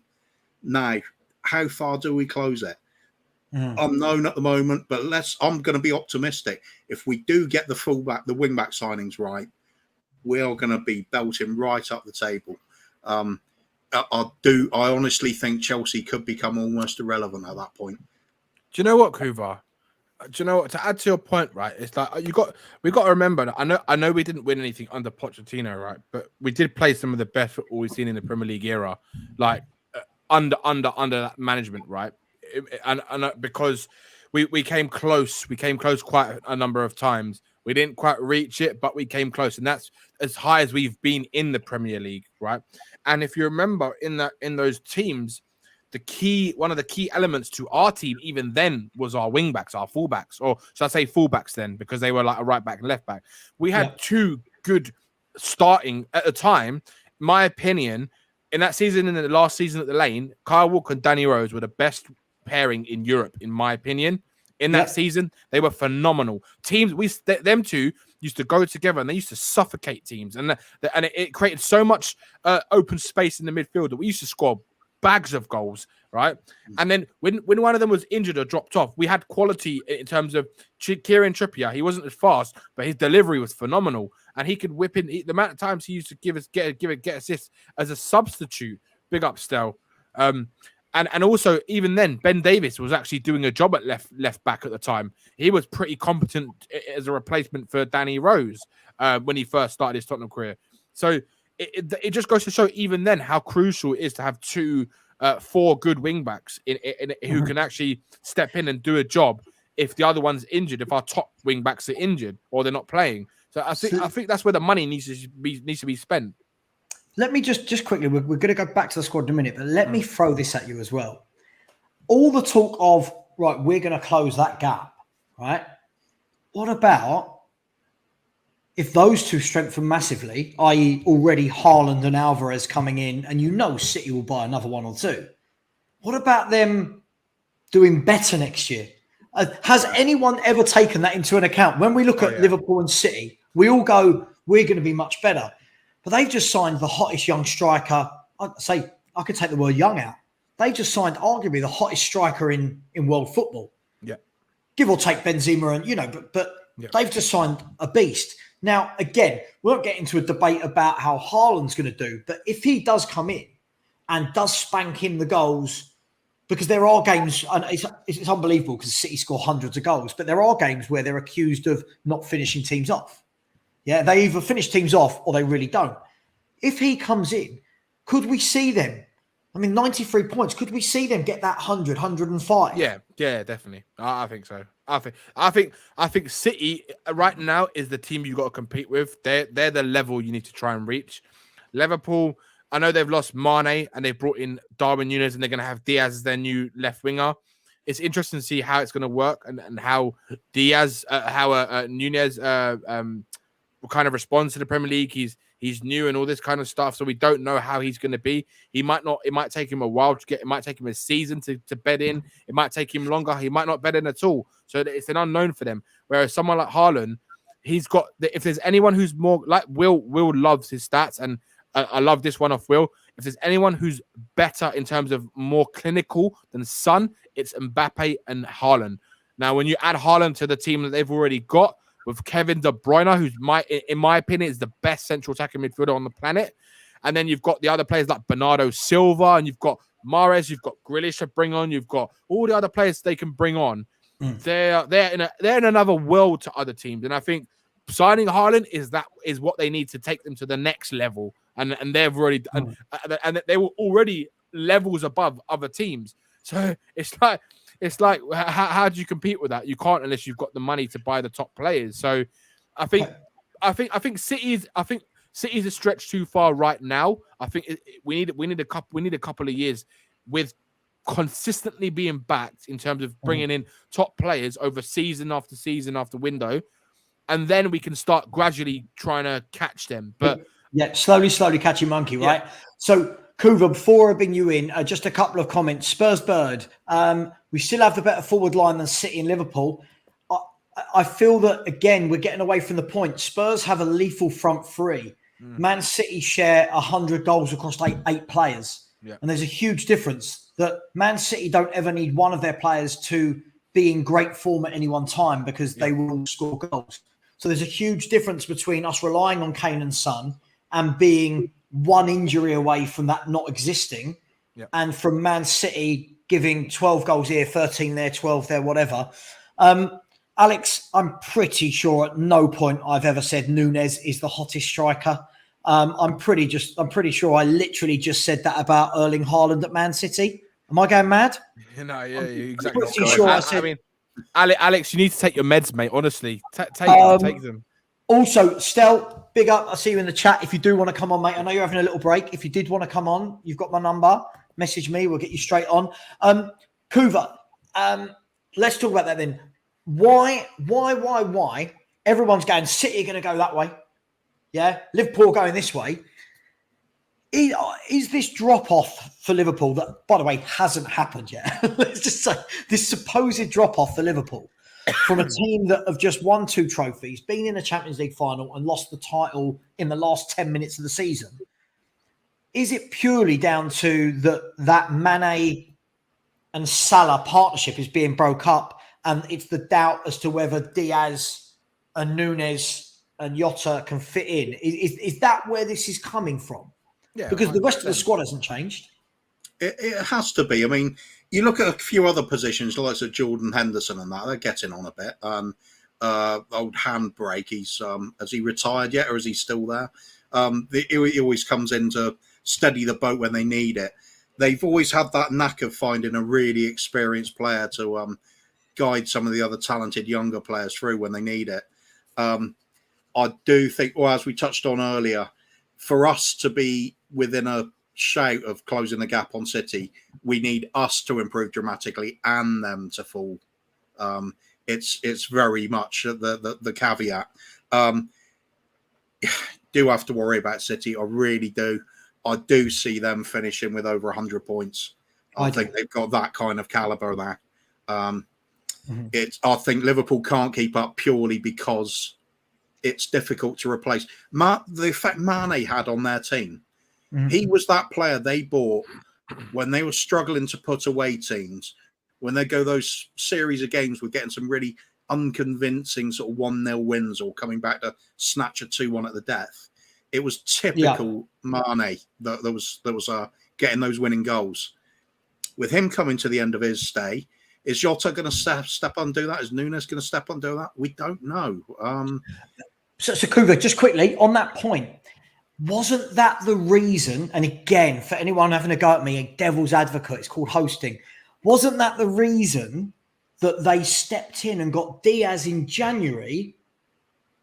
Yeah, as opposed to this summer, because they must have known that Mane or Salah was going. Yeah. They're a very well run club, and they've got him in. He's had 6 months. He looks a hell of a footballer, Luis Diaz. Is it Luis? It is Luis Diaz, isn't it? Yeah. He looks a hell of a footballer.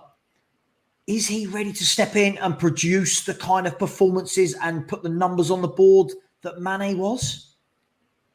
Well, sorry, go on, Danny. No, I was going to say, yeah. I mean, for me right now, I don't know if I see it yet. I mean, obviously we don't know. We don't know that he's going to be able to do it. He might turn out to be even better than Mane. But what Mane's given Liverpool over the years and the partnership that he's built with Salah and Firmino, the front three, they've been crucial to what Liverpool have done over the last couple of years and how they've played football, the way they press, the way they are. And I think because he consistently scores a lot of goals, Mane. It's going to be different. It's going to be difficult to see. Oh, should I say word it a different way? It's going to be interesting to see how he's going to do in the new setup that they've got.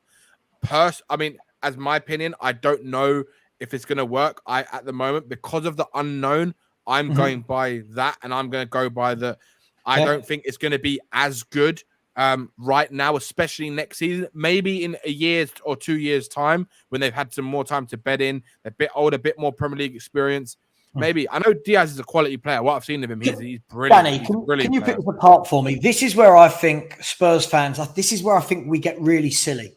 Comments like this, like Diaz is shit. I mean, if anyone's watched Diaz play, he's not shit. He's wonderful footballer. Yeah, and he's brilliant. I know the comparisons everyone wants to make immediately are, well, Kulu came in, Diaz came in at the same time, Kulu got some more goals. But look, I won't get carried away because Diaz, let's be fair, Diaz went in there knowing that there's already got Jota, Firmino, Mane, Salah, and he was rotated in and out. Spurs went, we've got no one on the right-hand side. Kulu, come and play every game. We need you. Yeah. So it's comments like this for me that come back to bite us in the arse. Yeah, I agree. I think Spurs fans, and a lot of them probably say, oh, but we got the better. We got Kulu. Difference is, if people actually watch football, Kulu plays on the right, Diaz plays on the left. Diaz is predominantly a left winger, exactly like a Son replacement, right? So he would have been I don't think he would have come in and played on the right. I think he would have come in and been that kind of utility player. He might have played on the right because we hadn't got anyone else. He's better than Lucas Moura, so he probably would have done a better job. But I think Kulu suits the players that he suits Son and Kane better than what Diaz would. I think Kulu's a more intelligent player. Diaz suits Liverpool because of his dynamism, his flair, his speed, his ability to dribble, kind of similar to how Mane was. So it's a very similar kind of like for like replacement. So, but it's whether or not he's going to hit the numbers that say Mane did in terms of his goals and assists. We don't know that. For what we've seen of Diaz, potentially he could do it. He might have done it in the Portuguese league, but even his assist wasn't amazing. But is he going to do it in the Premier League where he's playing week in, week out on having to rotate with Jota or whoever? But I personally, I don't think it's going to happen yet. Not next season. I think there might be a slight drop off, but not too much because it depends on who else Liverpool buy. They might buy another winger. They might go and get Rafinha for all we know. And if they go and get Rafinha, they've been sitting here talking. They've now got Rafinha, Diaz, Salah. They've got that youngster who's a pretty good youngster who they can bed in. That Carvalho geezer. He's a good player. He's a top talent. And that's what I mean. If you've got Salah and Diaz and players and Jota to learn from, imagine what he can do if he hits the ground running. He could be the next Dele Alli for all we know. We don't know. So they might not drop off. But yeah, we'll have to wait and see. So I'm going to go over to you, Kuva. Before I do, there are 268 of you in the channel and only 147 likes. Can everyone please, just at once, just help me get the show out there? Just a quick hit on the like button and we can all carry on with our merry day. And also remember, if you do drop in any super chats, half the money does go to charity. Kuva, just before I come to you, I need to pick this apart. It always makes me laugh when Spurs fans talk about bigger clubs than us having lack of depth when Tottenham Hotspur rely on Kane and Son year in, year out, about 100 games a season. Let's be fair.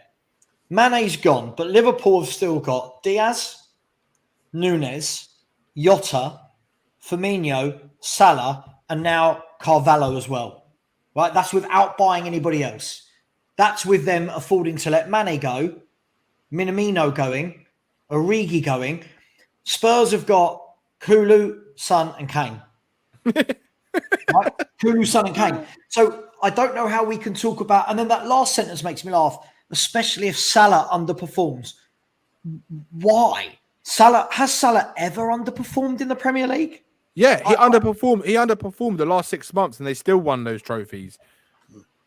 And that there proved my point, Danny. That's the point of having more than one player carrying your team. But exactly. Kuva, Man City, let's talk about Man City quickly before we go on to our midfield at Spurs. Man City are, by all accounts, it looks like Sterling's going and Gabriel Jesus are going. Already the deals are done. They're done, ready for pre-season. Haaland, Alvarez. So now they're really struggling in the top areas. They've only got Mahrez, Haaland, Alvarez, Foden, and Grealish. Bernardo Silva as well. He can play there. But I was trying to save my blushes. It's just too many players. Is there a danger that they can blow everyone out the water by January, February? Yeah. Or do you think it's going to be like this year and it's going to go to the last day of the season? No, I think they're going to be really showing their total lack of dominance, lack of weakness throughout the squad. I think if we can manage, put it this way, if we manage to take 6 points off them again this coming season, we'll have had wonder. I mean, I think the Kleenex comes out if we do that, mate. I think the Bob sponsored Kleenex. Alvarez alone is a great player, huge addition to their squad. But Haaland, well, here he is, the man himself. Will Stewart, as Will Stewart would have pointed out, his stats when it comes to taking his chances, incredible. You put that with that height, speed, aggression, ability, and finishing into Manchester City and De Bruyne creating chances for him at will. He's going to get a bucket load of goals. He's going to go to like a Nottingham Forest on one day. Sorry, I just want to say quickly, Will, welcome to the show. Welcome. What's the time? 5:10 where you are? Yeah, I had a deadline on a design that I had to get out, so a little bit of time. Well, welcome. Never late than never. Just to say, let's bring you in, Will, immediately on this then. Lots of clubs actually wanted, from what reports are saying, I love reports, that Man City have turned down 4 or 5 bids for Alvarez to go out on loan. Is this worrying signs for the rest of us that the hope I think the rest of the league had with games was, all right, but they haven't got an out-and-out striker. Now they've got 2. Both very different players. Will, have you got them down to win the league this year? And if so, do you think it's going to be by a landslide, or do you think it's going to be neck and neck like this season with Liverpool? Yeah, I definitely have City winning the league next year. Landslide, it depends. That's anywhere between 93 and probably 100 points. It's probably where they'll end up finishing. So, yeah, it's just a couple behind Spurs, yeah. Yeah, I've got us finishing around 87. I think is what I'm predicting right now. That may change up or down after the window, but yeah, I don't really see City struggling this season. Maybe if they get some injuries in their defensive line or something like that, that might have an impact. They're pretty thin back there. That's really the only place that they're a little bit thin. But yeah. Can you see them addressing that, Will? I mean, do you know what? It seems that this is a market where normally everyone's after a centre forward, but it seems like this market, Spurs, United, Chelsea, maybe City with another one if Ake goes, everyone seems to need a centre half. So is there a danger that all these clubs sniffing around, the Bastonis, the Brahmers, the Ndickas, and that Man City and Chelsea just come along and go, yeah, we'll have them? Is there that danger? Yeah, there's a danger, but I haven't seen any links yet for City on the defensive side of things. So if they're doing it quietly. I mean, they're linked with a lot of, obviously they signed Haaland, but they're also linked with like a Calvin Phillips in the midfield and a couple different other players like that. I think there's a couple wing backs that they're in for. I think a left wing back. Cucurella, isn't it? Yeah. So from the center half, so I haven't really seen a whole lot on that. Mm-hmm. They really only have 3 fairly decent center backs. So, well, I mean, it all depends, doesn't it? If Ake goes, because I mean, look, they've got Stones, Laporte, and Diaz that tend to rotate a couple of games, and then I suppose it's if Ake goes, who's the fourth choice? Is it going to be another Ake-esque, if that's a word, another Ake-esque type player? Or are they going to do... Look, City have this knack of Laporte, Diaz. getting them, they're never 80, 90 million. They're always that 55, 60 million. So you're going City. What do you think, Will? Do you think Alvarez is going to get a lot of game time?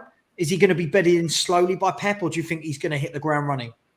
Pep always beds in slowly, so even if they're playing good, he doesn't play the young guys often. So I mean, if you even look at Foden's first 2 years in the Prem, he got maybe 10, 12 matches a season. So I think you'll see Foden more this year than you have in the past. Foden hasn't really played more than I think 20 games a season. Going backwards, but he's hitting that age now. Was he 23, 24, where he's probably going to be getting more time. There's a big long list of outgoings on City though too. I think there's something like 5 or 6 players they're looking to offload this year. So I don't know. Do they feel like they have a big enough lead that they can ship some people out, or who knows what they're going to be doing this summer? But their list of potential outgoings is pretty big. I mean, Gundogan, I think Mahrez is on his way out. I think who else did they have going out that way? Sterling, Jesus, Mahrez, maybe Bernardo Silva too. Which, if they're looking to get rid of him, that's who should be going after right there. Oh yeah, he's fucking brilliant. Pep will find the next Bernardo Silva, though, don't you? You know it's going to be someone 30, 40 million. That plays in a foreign league, technical, can do the tick-a-tacker, also works hard. You know that he's going to do that with somebody. But Kuva, let me come to you. We're going to talk about the midfield. Before we do, I have to address this almost idiotic post from our mate Alex. Savva jumping on the gun on Luis Diaz, but says we all need to calm down on Kulusevski. First and foremost, Alex. First and foremost, you need to get the name right. It's Kulusevski. Yeah. Well, first and foremost, what Danny said. Second and last most, I've not jumped the gun on Diaz. I asked a simple question about could that be the reason Luis Diaz was bought? Said he looks a very good player, but we'll have to see. And the same with Kulusevski, who I've said multiple times when I've been on shows with Will. I love Kulusevski. No, I think he's great. The reason I'm saying keep your feet on the ground with Kulusevski is he's a young player coming to this country. So there's a difference between coming in and having an impact, and then there's a difference between doing that over a whole season. But I think Kulusevski's a wonderful footballer. So, Alex, as always, your opinions are just a little bit wrong. I think Liverpool's going to struggle hard this season. I think you see him hit low 80s. Okay. That's struggling hard for Liverpool, that is, yeah. Okay. For everybody else. Because if you look over the last 5 seasons, it's only 2 seasons where they've even reached 90 anyway. It's something like 76, 79, 80, the 99 or 100 or whatever, whenever City got 100. And then this season, low 90s. But the Mane is going to be huge. The amount of goal contributions he has, the amount of link-up play that he has. I've watched Diaz play. Diaz is a good player. In fact, I was a little upset that we didn't get him when we were in for him in January. But he's not Sadio Mane. Yeah. He's not right now. So will he come in and get 10, 12 goals a season? Yeah, but he's not going to be getting between 16 and 20. Yeah. Diaz or Darwin Nunez, I don't rate him. I don't either. I think he may come in and get 10, 12 goals a season. I think Jota's a better player. I mean, Jota had 14 goals on I think half the games of the season. So for me, I think out of those 3, Jota, Diaz, Nunez, the person that has the best chance of scoring the amount of goals that Mane did is Diego Jota. So, okay, let's talk about Spurs' midfield. First and foremost, whoever just put in the chat is gone now that Man City have a really bad defense. I think they had the best defense in the Premier League. I mean, it's there. The facts are there for you to see. You don't have to be silly. Kuva, let me start with you. We talked about our defense. Let's talk about Tottenham's midfield options. And as always, I'll caveat right now, we can only talk about our midfield options with what's through the door at Spurs Lodge. So have we got enough variation for you from Skip, Bentancur, Højbjerg, and Basuma? is there 4 different players there, and do they have all the skill sets that you would need from a modern day midfield? Let's go on what Conte's been doing and assume we're going with a 3-4-3. Yep. We're looking at 2 really hard-working, very, very solid players at the back, playing a very defensive role, who have a pass in them to release the forwards and the wing-backs. And I'd say out of the 4 there we're looking at, Bentancur, Bissouma, Højbjerg, and Skip, I think there is enough cover there to do that role, do those roles. But it is dependent on those wing-backs, because if they're not in there, those players do not have the range of passing available to them. And it's also dependent on Harry Kane, who we know is our link man when it comes to the forward play, going through the middle. Yeah. If we don't have sufficient backup to Kane, in terms of a striker doing it, then we probably need to start looking at having a more attacking midfielder to sit in that role and basically do the creative side of what Harry Kane does. Yeah. And then perhaps play with just 2 up front ahead of them. It's an option.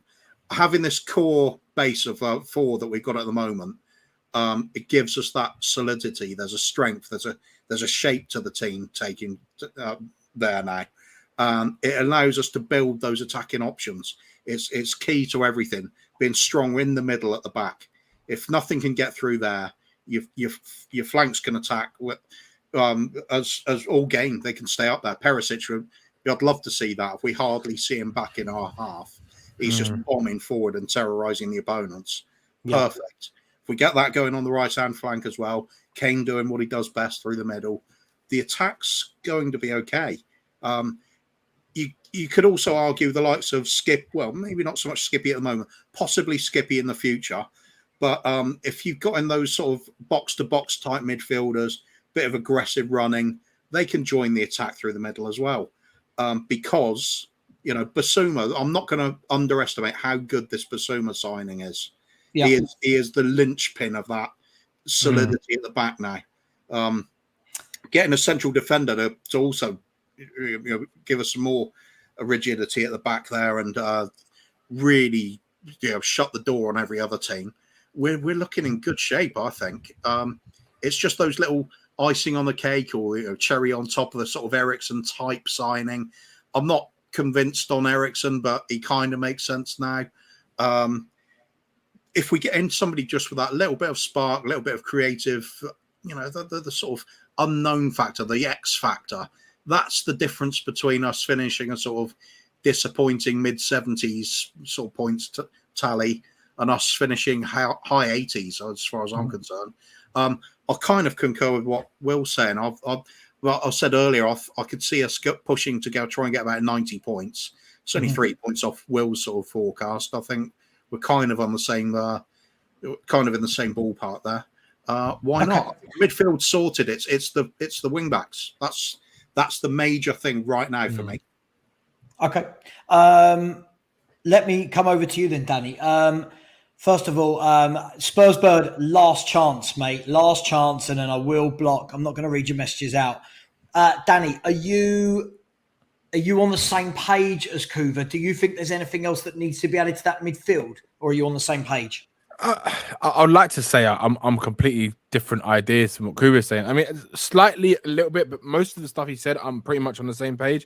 I still think though we do need, regardless of not getting Eriksen, we need some kind of player who is a creative kind of midfielder who can play as that like playmaker or who can sit in the midfield too comfortably with a Bissouma or with whoever else they play next to that player, because there are times you're going to need to change things up in a game. And we've got to remember that next season, the 5 substitution rule comes in officially in the competition, especially in the Premier League. I don't know if it's in the Champions League as well. I'm not sure, but it was this past season. So. Yeah.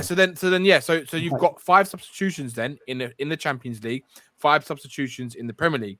Now, if there's games like that where Man City can go and bring on a Bernardo Silva or Grealish or Foden or all the talent they've got, and we're sitting on our bench and we're looking at, we've got Harvey White, like we've got Skip, but he only does one role. So when you're trying to change a game and you're trying to beat, like if there's a team that's going to have a low block, or for example, the wing backs, they might have an off day. We might have two really good wing backs and they have an off day, and they're not just the opponent's defenders are just stopping them play their game. And then what? Then if Harry Kane's being marked out the game, you're going to need to bring someone on who's different, who's got a bit of spark to them, who's got a bit of a creative mind, who can unlock that pass or unlock that defense with one cross or one pass. And then that's for me is the difference of I think what Kuva was saying of finishing between a 70-75 point to an 80-85 point kind of mark, because those one passes can win you a game. Three points. That's it. 90 minutes. Someone like an Eriksen. Not saying Eriksen, but it could be anyone. Like for example, McKennie or whoever. One pass. That's it. It makes a big difference. And I think we need that as well. Will, just before I come to you, Johnny Be Good, just in time for Will. You can have another Weston McKennie debate. Thank you very much. He says, agree with Will. Don't rate Nunes. And Mane is a big miss for Liverpool. Also, I think Paratici is working on McKennie behind the scenes. Great panel. Yes, I tried to pick people with beards, only beards. If you have a beard and you're in the chat, message me. Come on. If you can't grow a beard, you obviously don't have a good opinion. So yeah, absolutely. Beard, all the knowledge is in here. Will, Johnny's got a beard, so he's good. I think I know your answer on this because I know the players that you like within the midfield area. Are you with Danny? Are you with Kuva? Are you somewhere in between? Has that midfield thought? Is there enough there throughout a whole season to give us different options in different scenarios and big games? In big games, yeah, probably, because we're just going to be soaking up. It's the majority of the games that I think are the problem. It's not the, 6 games against Chelsea, Liverpool, and Manchester City that I'm worried about. It's the other, 32 games. Because those are the games that, to be honest with you, are going to kill us, right? Even if we drop 3 points in all of those games, I mean, that puts us 114 points in total. So 3 times 6 is 18. So you're talking 90 plus points there if we do what we're supposed to do against everybody else. I mean, that's not going to happen. Nobody goes. I don't think we'll ever see an Invincible again, and even the Invincible squad didn't get 114 points, right? They drew a lot of games. So, but I just think that it's the other games that we need to be focused on. And do I think that our midfield is sufficient right now? I think it looks better in the fact that our option off the bench is either a Højbjerg or a Skip rather than a Winks. But is it enough? No, it's not. Not at all. What we need right now is basically what we have is 1 6 and 2 6/8s, and then whatever Skip is, which we don't even know what he's played so many different positions. Is he a 6? Is he an 8? Is he a 10? He's definitely not a 10. But so we need some real 8s, like goal scoring 8s, and by goal scoring I mean 5 to 8 goals a season guaranteed in the league, right? If not 10 to 12. I would rather see that against a lot of those. And that's why I think that players like, and I know that people are doing it, and too, for people that don't know, every American player is going to be linked with Leeds because the manager's American, right? So yeah, sure. It's just going to happen. But a guy like McKennie, the reason why I think he would be a good benefit is that against teams where they don't have, I guess you could say, as good of an attacking force, he has the defensive ability that where you could trust to have him and another 8. So he can play, he's smart enough to get forward.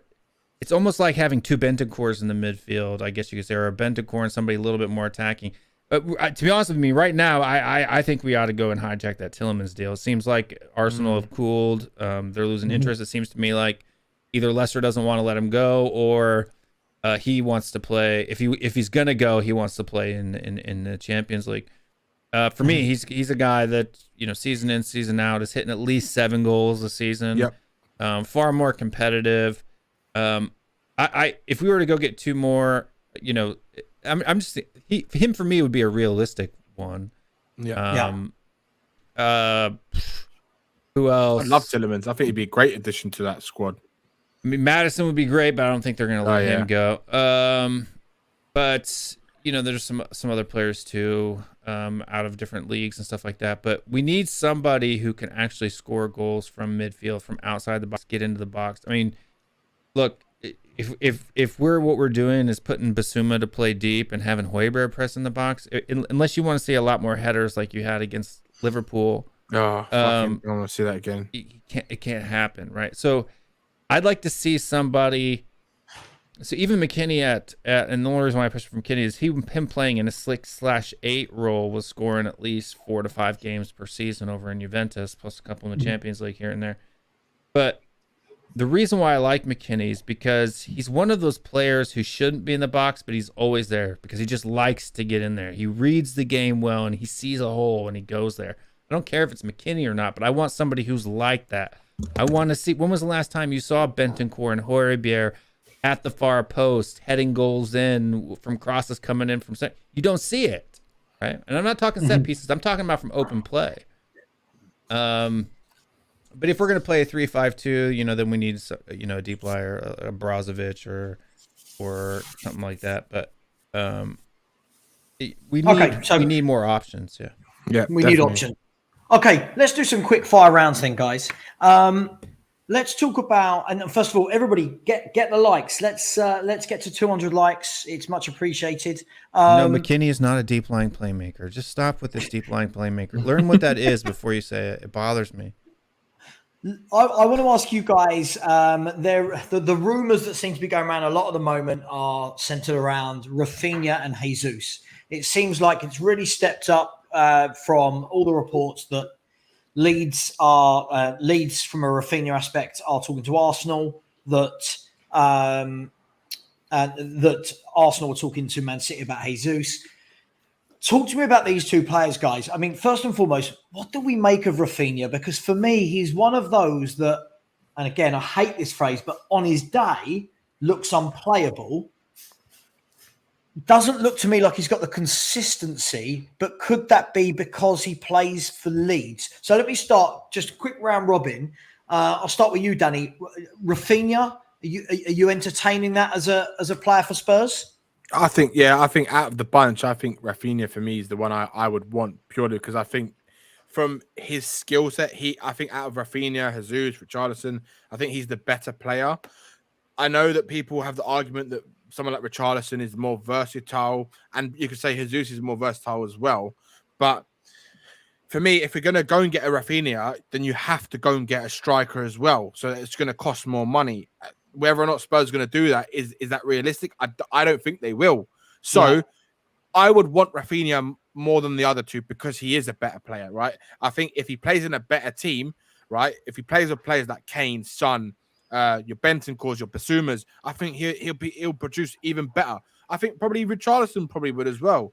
But because he can play on the wings. He could be our backup he could be the rotation player for the wingers, right? For the left and right wing. He can play. I've seen him play for Leeds on the left wing, and he's torn up teams on the left and on the right. And we know he's predominantly a right winger, and he likes to cut in on his left foot, but he can play on his right. He's good on his right foot as well. But then again, he can't be that backup for Kane because he's not very good up front, even when he has played there. Whereas Richarlison, he's played last season because he had to cover a lot when Calvert-Lewin was injured. He did a good job last season, a fairly good job. He kept them up pretty much, right? So it's kind of that debate. If you go for Richarlison, then you're going for a player where you're not getting in more players in the squad, which you actually need, right? Because you're using him as a versatility man. But if you go for Rafinha, then you're going to have to bring a striker in, which I would prefer because I think you need another striker anyway. So, Danny, that's a yes for Rafinha. Yep. How much would you pay for him? Just give me a number. What would you pay max? 50 million max, I think. 50 million, 55 million max. Okay. Kuva. Rafinha, you seeing him in a Spurs shirt? Could he be part of our squad? What would you pay for him? Or would you? Yeah, I like him. He's really skillful player. I've got a very high ceiling on him as well. The only trouble is, I don't know. Before you say something, Kuva, sorry to interrupt you. Will, have you checked his stats in terms of his dribbles? He's got more dribbles, successful dribbles than Salah has this season, as well. Rafinha, he's one of the highest in the league. More successful, but he is actually one of the lowest success rates. Meaning he tries a lot, but he gets dispossessed a lot. But I mean, that's what happens when you try a lot, right? But yeah, for me, I like Rafinha for two reasons, and that's because, to be honest with you, I think he's far more creative than his stats necessarily show. For example, he's rocking like shot creating actions, 3 to 4 shot creating actions per game, 2+ key passes per 90. But he doesn't have that many assists. Well, that's because he's playing those balls into the likes of the Leeds, strikers, which were non-existent. I mean, even what's his name is injured for most of the season. Yeah. So when you're putting, 2 key passes or 4 to 3 shot creating actions per 90, and then your GCA is less than is 0.28 per 90, right? I mean, that's with somebody who, and him being on the right and some being on the left, you're gonna see Suns probably score a lot more goals. So yeah, Rafinha is good. Jesus, Rafinha, Richarlison, or whoever else is that we're tied to. But as long as they're, we know they can score 10+ a season, and Richarlison maybe not so much. They had a lot better attackers than like say Rafinha does. Rafinha's underlying stats are really, really good. So what would you pay for him, Will, if he was coming to Spurs? I know it's not your money, but what would you pay for him? 65. I mean, that's 65. what Leeds wants. Okay. Isn't that euros what he wants? That they want 65 million euros for him, don't they? Which is like 55 million pounds. That's the max, I think. Yeah, I'll pay anyway. Okay. Sorry, I interrupted even if we've got 200, we haven't spent any money yet. That's the thing. We haven't. We spent like 25 million pounds, and that's it. And we're supposed to have this giant treasure chest of 300 million pounds. We made 10 million on Carter Vickers. Yeah. So that's what I know. We still have a lot of things to buy here, but it's almost like you got, $300,000 sitting in your bank account, and you're going to Costco counting pennies and pulling out coupons to make sure that you don't spend $100. It's like, I don't understand what's going on with that. Like, just go out and get it done. Go out and get it done, because we know we don't have to pay all this up at once anyway. So it's over time, over years. Let's just go do what we got to do. I just don't understand why we're dragging feet on things.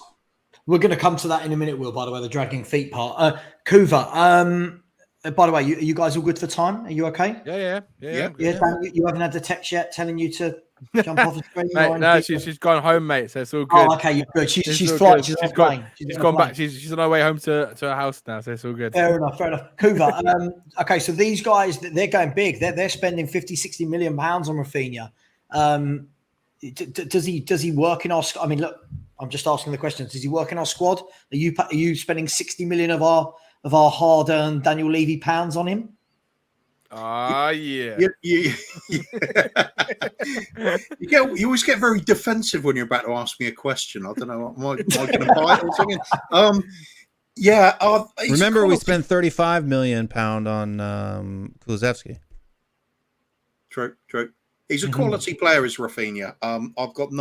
I'd have no problem with us signing him at all, but only if it means there's still sufficient money to get in those wing back slots that we definitely need. Yeah. And a centre back. If we do that and grab Rafinha, I think possibly I agree with Danny. We need that sort of versatility player as well. Even if it is just an out and out strike. Well, no. I'm still looking at Richarlison for that versatility. It's a really useful attribute for him to have for the squad. If we get all of that covered, then we've got cover in every position. That's what we need. So how much would I spend on Rafinha? Let's think. Another wing back, another central defender, another forward. So you're going to have to buy those three and Rafinha. How much money is available? Let's go crazy and say 200 million, shall we? Okay. If you spend a quarter of that, 50 million, maybe 60, it's Okay. doable. But I think the more realistic option would be Bergwijn out and Anthony coming in, because you're spending far less money. You're keeping the cash for the other positions. Absolutely. So here's my question to you, lads. First and foremost, Danny, you're going to get bantered hard by Alex THFC. Oh my God. I mean, the guy he's more delusional than like fucking. I don't even know how to compare him. Like, he's that delusional. Like, I offered him to come on. I've offered him to come on, but do you know what? Do you know what the worst thing is, Savva? Right, this is the guy who thinks Danny Drinkwater. Danny Drinkwater is a Premier League legend. And apparently, Steven Gerrard is not a Premier League legend because he didn't win a Premier League title. I mean, what fucking... Honestly, it blows your absolute mind. And he thinks Harry Winks is a good player. I mean, Jesus Christ. Okay, so... oh, stirring that pot. Right, so before I go on to the next question, please keep hitting that like button. It's much appreciated. It spreads the love. And remember that any super chats, 50% does go to the Heart Foundation, not the wrestlers. No, it doesn't go to the wrestlers. It goes to the British Heart Foundation to support people with underlying heart issues. Hang on, just a minute, 1 minute, Danny. And you guys stop believing all of these rumors that are going in the chat. It's not even true. Like is Anthony's done off the menu? That's not true. It's not true. Or there would be press releases going on all over Twitter right now, and it's dead silent. So stop saying it's done until it's done. Like, that's what done means. Done. My wife does this all the time. It's like she's coming to pick me up, or she's coming somewhere. I'm like, where are? She's like, I'm here. And I'm like, the hell you are? I'm standing outside in the driveway and there's nobody here. She's like, I'm almost there. 10 minutes later, she strolls up. No, when you're here, that means here. When it's done, that means done. Right? Done means done. Contract signed. That's what done means. Holding his shirt. I've got to have a riposte at Danny on Alex's behalf as well, though, because Danny Drinkwater did win the Premiership. You can't deny it. Now, if he was no good, would he have gone to Chelsea and sat in the reserves doing nothing? Oh, he had one game, didn't he? One game he had. One Premier League appearance. Was it even that? I think it was. It's a funny stat. It's like literally that one Premier League appearance, I think, for the Chelsea. It was ridiculous. Yeah, somebody far overrated who went for a payday by any chance, is it? Oh, yeah, might be. Do you know what? I'll tell you what I absolutely love, guys. It's more the fact that anyone can release any press statement. And then people don't pass it off and go, oh, have you read that? They go, have you heard that Eriksen's not signing anymore? Yesterday, have you heard Eriksen signing? Today, he's not signing anymore because somebody said it on We Are Tottenham TV or something like that. That now all these podcasts have become ITKs. It's brilliant. It's absolutely brilliant. Guys. Like I did a post yesterday because on the whole Christian Eriksen thing, because I actually watched Alistair Scholl's video. And I quoted exactly what he said. I didn't put my spin on it. And then I told you where I saw it. So I'm just informing people because I was up when he posted it. By the time it processed, you guys were asleep. Or it was like 6 a.m. in the UK by the time his YouTube video popped up. I'd already watched it.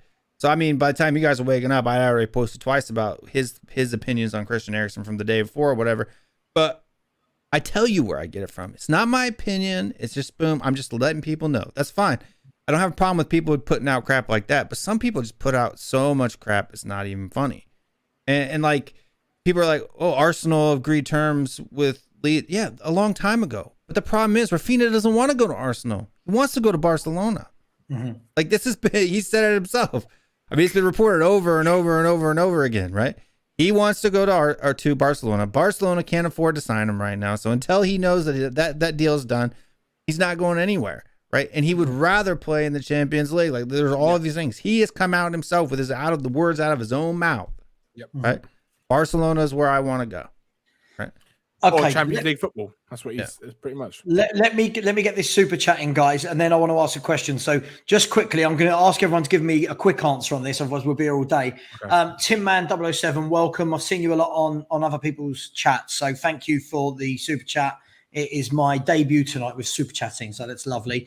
You have said, anyone else nervous that think Levy will somehow mess things up this window? Also, which centre-back should be targeting new Bastoni? Now Bastoni is staying at Inter.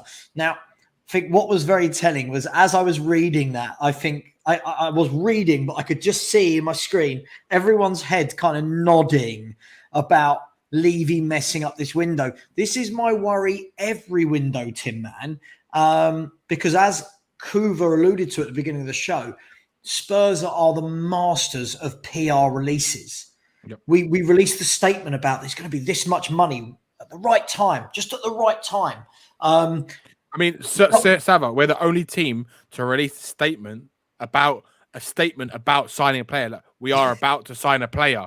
It's happening. Or it's like, I've never seen a club actually, other than Spurs, release those kind of statements. It's just madness, honestly. I mean, just quickly, guys, let's get to his point. Just give me a name, guys, of why, because we'll go into this in a bit. A centre back that's not Bastoni. Will, who's your first choice? Ndika for me right now. Out of all the people that we're linked with, the price too, 20 million plus euro or something like that, 25 million euro.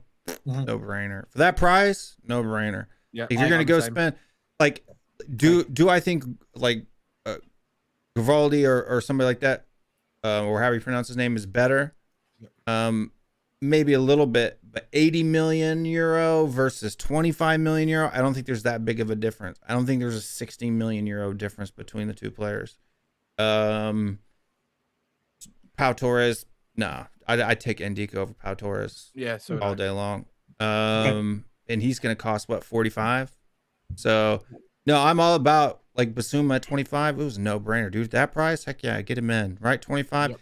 Stock. If we keep buying good players at 25, we could sign 10, 12 players this window for all, with the amount of money that we're supposedly have going on. Plus with the outgoing money that's supposed to be coming in. Look, I mean, seriously, if we were to spend that 150, which I know we're not going to get all of it, but let's say we get 100 of that goes towards actual players. Plus what we probably should have had available coming in from all of the other stuff, we probably would have had, 70, 80 million pounds laying around, plus outgoings on top of that. You're looking at dang near 300 million pounds that we could spend this summer. Now, will we do that? I hope so. Is it likely? Probably not. But there's no reason to pinch pennies and do what you got to do. Like, we've got Conte right now, and we probably won't have him for very much longer. Maybe a year more after this, or maybe 2 at the most. If Daniel Levy wants to actually do something, do it. Okay, so Ndika for you, just quickly, Rajat Veleka, if I've said that the right way. I'm always Enoch and Levy hating because I don't like them. 22 years of me not liking them, and that's not changed because we've signed a player from Brighton. Danny, Ndika, Pau Torres, Brahma, who's your choice? If it's left centre back, it's got to be, if you're not going to go for it and spend the money, because I think we got the money to go and buy Gvardiol, but I just don't think they're going to do it because it's a lot of money. They've got money to go and buy Gvardiol, a £50 million right wing back if they wanted to. Of course they have.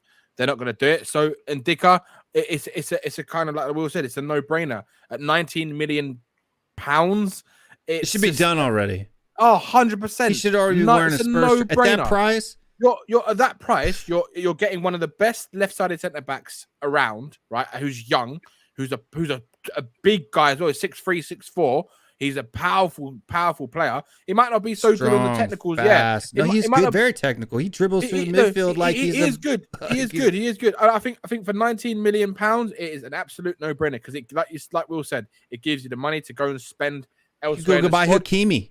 Yeah. And you've improved on the first 11. You've got someone better than Davis. Davis becomes a squad player or a rotation player, and that's a brilliant side to have. I mean, you could have Ndika and De Vrij right now. De Vrij's like free or £15 million or euro or whatever. You could have Ndika and De Vrij done right now, and you've already improved both Dyer and Davis. And you know what, Will? That's the steps that we're talking about, right? To get to the next level, to start growing, because they're not expensive, but they literally improve your defense instantly, and then you can build on that next year. You know when I said, can I just get one name?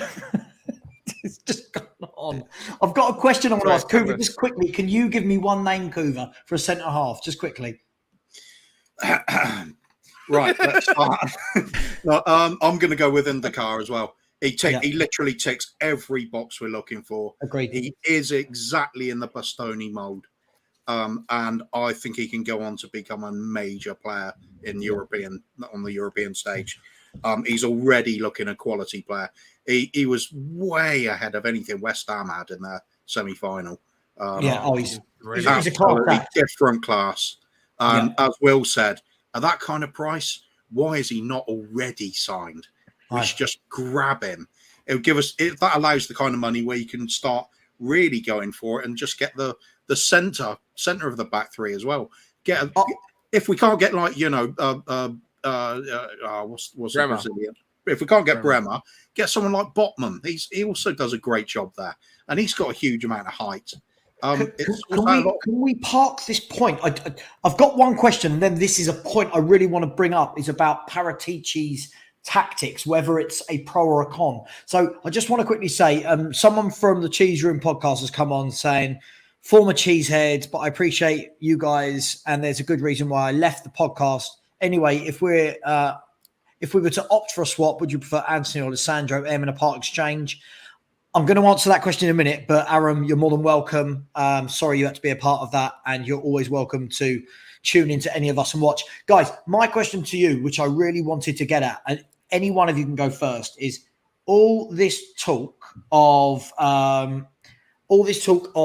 Rafinha, of Richarlison, and we're talking 55, 60 millions for these players. Can I chuck in, and can you guys discuss between the three of you, if we're doing that, why not Raheem Sterling? Isn't Raheem Sterling a no-brainer at that price compared to the other two in terms of he's been there, seen it, done it, won it, consistent? I don't know if Raheem Sterling, if we're going to, I think the difference is the wage. And I know it's not my money. I don't care what we pay players, to be honest with you, but I think they do, right? Daniel Levy obviously does, because we have one of the lowest wage bills in the Premier League, the lowest out of the top six by far. Yeah, correct.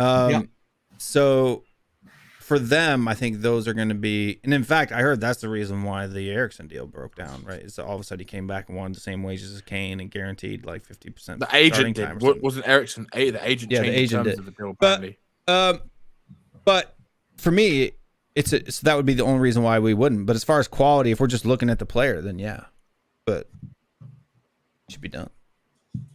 Okay, so Danny, I mean, there's talks of Sterling's going to go.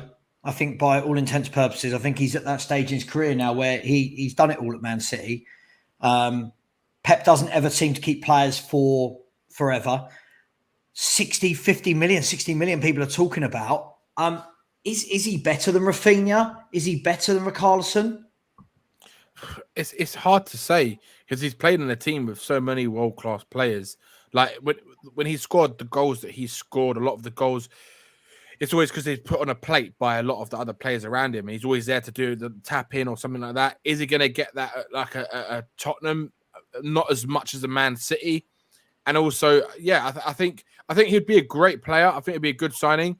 I'm not sure. I think he's probably got the same amount of consistency as the other players, but he has proven stats-wise, statistically speaking, he's scored and done more and scored more goals than the other couple of players in the last few seasons. Yeah, Jesus. He scores a lot. He scores a lot of goals. So I think he's Sterling, cheaper out of the three of them too, isn't he? Who's Sterling? Yeah, they only want like 35-40 million pound for him or something like that. I mean, has he got 1 year or 2 years left on his deal, isn't he? One. Yeah, I mean, that's exactly it. So he'll be cheaper. But the thing is, just to come in on your point there, I think, yes, a lot of his goals tend to be he goes into the box and scores at the back post or the near post, whatever. But that's an art in itself, right? And I feel like one of the things we've always said is that other than our forward players, other than Kane and Son, we don't tend to have players in the box that tend to be in the right place at the right time.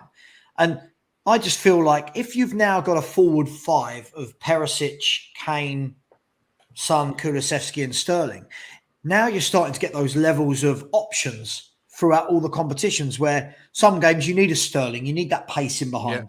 Other games you need Kulusevski's guile and his cutting in. I just feel like I'm not suggesting... He's a bit more balanced, right? It does, yeah. I'm not suggesting that I've seen anywhere that Spurs want Sterling, but it just sort of screams to me that if we went and made a signing like that, I'd turn around and go, yeah, I can't complain. We've gone and got a player who's played hundreds of games for the best team in this country for 5 years. Yeah. I think it's 45 million pound they want, and the other two are like 60 something. I mean, isn't it a no-brainer? I mean, what's he, 27, Will? Is he 27, 28, I think, yeah. I mean, England international. I mean, look, he's homegrown. not. Look, I think he's a good. I think he ticks a lot of boxes. Again, they want a pacey, fast winger from what they want, and they want someone who can contribute with the goals and assists, and he can do that. Assist-wise, maybe not as much, but in terms of goals, he will definitely add more goals to this team. It's whether or not is he going to get the game time that he might get, say, at Chelsea, because they're lacking a right winger really at the moment. And also Chelsea will pay higher wages. So I see Sterling as that player who's not going to subsidize on his wages to come to a Tottenham is he going to get ahead of Kulusevski? Maybe he will, but Kulusevski is the numbers he's given us so far in that short stint since February. It's unbelievable what he's given us. So if it's like, could you imagine what he could produce based on what he's already produced? If he has a full pre-season and a full season, his numbers could be ridiculous. Goals and assists could be higher than what anyone's seen before from a right winger who's come in at such a young age. So he could be the next big star in the Premier League, Kulusevski, for all we know. Do we want to hinder? I'm not suggesting for. No, I know you're not. No, I know. I know, definitely. But I'm thinking of a squad, because the one thing that screams to me about, and I don't know what you guys think about this, the one thing about Tuchel's management and my Chelsea mates, and I do have some mates who are Chelsea fans, and yes, they've only liked football since 2004, is they say that Tuchel's rotation, it doesn't matter who it is unless it's Mason Mount, his rotation is just ridiculous and it doesn't make sense. Now, I'm not going to knock that because, look, he won the Champions League, but the fans were saying that with the Chelsea lineup, you never know who's going to play. Now, does Sterling want that? Would he not want to come and play with Kane and Son? And I'm just asking some questions. I think he'd love to play with Kane for sure. It gives Conte, if he was to come in, an option to play that 3-5-2 and play Son and Kane and Sterling up front and give Son a rest. And it allows them to be rejuvenated and more refreshed. If you have someone like Sterling in Don't there, bring up Robin Robbie's comment or I'm going to rant. But do you know what I mean, though? Like, I think whose comment, Will? Robin Robbie. I've got to do it now. You've said that, right? You understand. I want to see this now. It's like when someone says to you, "Don't look now," but It's most recent one. Hang on, where am I? Am I far behind? Yeah, it's like 0556. I guess 0556. What time is that for me? 56 for you. It'll be 10:56. Yeah. So you'd rather bring Brian Hill back than Raheem Sterling? You've lost your mind. You've absolutely lost your mind. Okay. Yeah, you're fishing. You better be fishing because Kuva, Sterling. Let's move on with Brian Hill. Sterling. Yeah, pros and cons with getting him. I think he's kind of almost in some ways a one-trick pony, isn't he? He's sort of head down, dribble into the box, close control, try and get a shot off.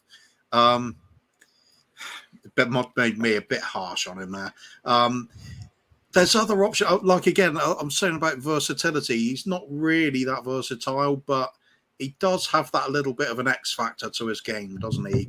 He can beat a player. At times, he can produce something quite good. I mean, I would love Sterling to come in with another player because I think we need more. But if it was just Sterling, I don't know. I'm hesitant. Maybe Sterling on one side, Rafinha on the other. Oh, yeah, that would be fucking a team. Kane up top. It's not bad, is it? Then you could look at Kulusevski perhaps being the one that covers Kane in the middle. I mean, I think it's comments like this, guys, which I do love. And Sean's going to join us for the last half an hour. He was kind enough to let me on his show. So, Sean, let me see if I can. Oh, why can't I get to his? There it is. Sean, welcome. How are you? I'm well, Savva. How you doing, mate? Not too bad. Not too bad. We're just discussing Raheem Sterling. You're supposed to say welcome 3 times. Yeah, welcome. What was it? Welcome. I was going to do it for you, Shawnee. Let me bring you in immediately, Sean. Bearing in mind, I have no idea what your opinion of this player is at all. We were talking about Rafinha, we were talking about Richarlison, Jesus, all these players that we're talking about 55, 60 million. Yeah. I just chucked in, what about Raheem Sterling, who wants to leave, wants to come to London, scores goals for fun, and then we get comments like overhyped Sterling, who misses sitters, English tax, delusional fans only remember moments. I just want to put it out there, and Will, please don't hate me for this, but I want to put it out there that Raheem Sterling has the exact identical stats in the last 5 years as Heung-min Son. So if we are saying, no, I'm just saying, if we are saying every Spurs fan loves Heung-min Son, how can you knock Sterling if he's got the exact same stats? So same totals, yeah. He's got the same totals, not the same stats, but the same totals. Okay, yeah. Sorry, I was going to go ahead. I was going to go toe to toe with the meaning of the word stat with Will. Wrong audience. Sean, talk to me. Would you take Sterling at Spurs? Yeah, I would. Yeah, for the right price, I would.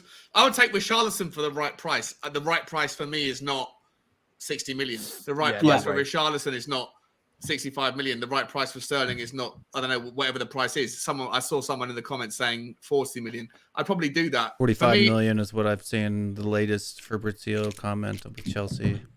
They're all wonderful players. The thing for me is, I was saying this earlier on my show, Savva, I worry whether or not like playing minutes is more of a draw for certain players than we think it is when it comes to Tottenham. You know, Kuva was on the show earlier. Like you got Jesus. He doesn't want to leave a team, probably Sterling the same, doesn't want to leave a team where he can't get the game time and then come to a team that's on a step down, if we're honest, from Man City and not get the game time. Whereas they can go to Arsenal, they can go to Chelsea. Like Chelsea need someone on the left-hand side. Spurs probably don't. Spurs are looking for someone that can cover the three. I would take Sterling. I like Sterling. I'd take Rafinha. I'd take him. But it's all about the money. For me, I would rather get someone that's a little bit cheaper that can do all of the three options, centre and the left and the right, someone like Emmanuel Dennis, and then be able to save the money that you'd otherwise spend on take your pick of those other options and then go and save that money and go and bid massively for a player in a position that can really make us compete. And that would be like a Hakimi at right wing back or a Kostic at left wing back or, you know, whoever, maybe a Milenkovic-Savic in the middle. I just feel like there's more, there's bigger holes to fill elsewhere. That's going to take more money. I agree. And so I'm happy with any of those players for the right price. Okay, so guys, what I'm going to do, just so you know, I'm going to go for another 30 minutes. Before I do, Tim Man, thank you very much. As you know, this is my maiden voyage with Super Chats, as YouTube took 4 days to say that I was worthy. It's fairly quick for YouTube, to be fair. Sorry? It's fairly quick for YouTube, to be fair. Yeah, they were quite good. Henry told me a month and I was cursing and cussing them. And so Tim Man 007 has said, we are never going to be successful until we improve the quality of the squad and players like Kane and Son can be rested. Big club mentality. We've talked about that a lot. I'm completely with you, Tim Man. Can I just say, please hit the like button. We're so close to 200 likes. Smash that like button. It's free. There's 300 of you exactly in the show, so some people haven't. Guys, let's do some quick fire rounds. I want to chuck at you some of the rumors that are going around, but not about Spurs. Neymar. And I want. You what? Sorry. Neymar. Neymar. Apparently, he's leaving PSG. He's available. Let's go get him. Nah, he's rubbish, isn't he? Can you imagine? What I want from each of you guys, I'm not going to do that because that's not my thing. That's somebody else's thing. What I want to do is just give me an yeah, if you would, in memory of Bob's. Sorry, he's still here. He's not dead. R.I.P. Bob. Sorry, Bob. I'm going to tell you the player. You're going to tell me whether it's a good deal for the club they're linked with, not for Tottenham Hotspur. So is it a good deal for that club? And let me know, are we missing out on any of these signings? So Rafinha to Arsenal was the first one I've got written down. Is that a good signing for Arsenal? No, definitely not. Oh, massively is. No, Massively it's is. better than Makes them Saka, better. so it's an upgrade on Makes Saka. them better. Bad signing. Are we doing our years or thumbs then? We're just using our mouths, you know. Okay. it's fine. Yeah. Do Arsenal need Rafinha, or are they improved by Rafinha? 100%. So is it a good signing for them? Yeah. Are we going to be sad if he goes to them? Yeah, 100%. Yeah. Not sad, worried. Okay, worried. Yeah. Use whatever word you want to put in. Okay, guys. Hopefully there'll be some agreement in some of these. Lukaku to Inter Milan. I know in a real world it would never happen. Would it have been a good addition to Spurs? No. Being able to play the two up top? No? Is it a good signing for Inter? For them, Yeah, for it them, is. yeah. Lukaku's failed ever since he went to Manchester United. Anytime he's been in the Premier League, he's been garbage. He's been garbage, yeah. Oh no, he wasn't garbage. Except for Leicester. No. He was good at Leicester. Not Leicester. Everton. Sorry, that's what I meant. He was His good stats at Man U weren't bad either. His stats at West Brom, Chelsea. He was great at West Brom, great at Everton, but at Manchester United, I think that was the start of the downfall for him. How many times did he go missing in big games though for Man United? A ton. Yeah, exactly. That's Missed so many sitters, empty nets. It was just bad. Yeah. Then I thought he found his feet at Inter, and then he comes back to Chelsea, and it was even worse. Like I don't know what's. He'll do really well at Inter. What I'm concerned about is what Chelsea get in return, and they could either get Dumfries. They need a right wing back. They could either get Dumfries. No, it's just a loan. It's a loan. Yeah. It's already done. Yeah, okay, but they could get Dumfries, or they could get. What do you mean it's already done? It's done. They signed it today. It's a loan deal. €8 million loan really? fee fair enough. till 2023. Nothing No buyout, no options. going and no one going in the other direction. No one going in the other direction. As far as we're aware right Basically, now. what was it? An £80 million loan deal for Chelsea to have him for a season? €8 million. Yeah. No. I mean, effectively, what's happened? Yeah. Wow. They'll probably just take that €8 million out of the money they owe him for buying it in the first place. Yeah, probably. Wow. I didn't know that, Will. Okay. Yeah, it was done Another today. one wants Lukaku. Nick Pope to Newcastle apparently is going to be done tomorrow. Yeah. Nick Pope, is that a good signing for Newcastle? Yeah. Oh yeah. 100%. Yeah. Would you guys? Would you We guys should have have got him. liked- We should have got him. We should have got him. Okay. If he joined us, could you see him challenging Hugo Lloris? Yeah. Yeah. 100%. Okay. All right. I think the only thing with Nick Pope is that goes against him is his groundwork. He's not that great with the ball at his feet, and that is getting more and more to be an important factor now with goalkeepers when it's a team that likes to play out from the back, as we do. So shot stopping ability, he's one of the best in the business. So I'd have no problem with that. Claiming the ball from crosses, he's better than Fraser. I think that outweighs his lack of played ability them. with his feet.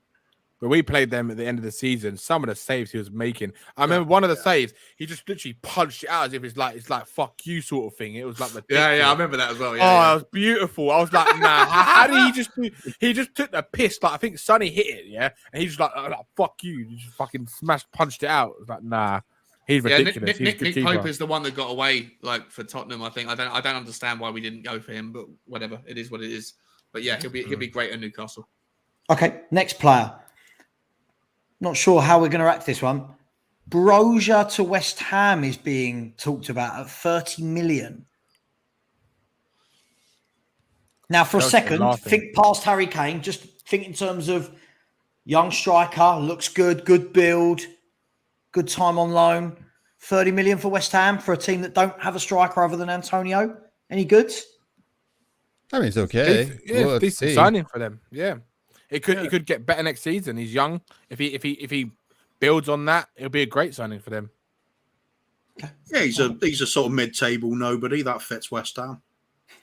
Mid-table, no. He's only just started his career, Kuva. Don't care, it's bias. Okay.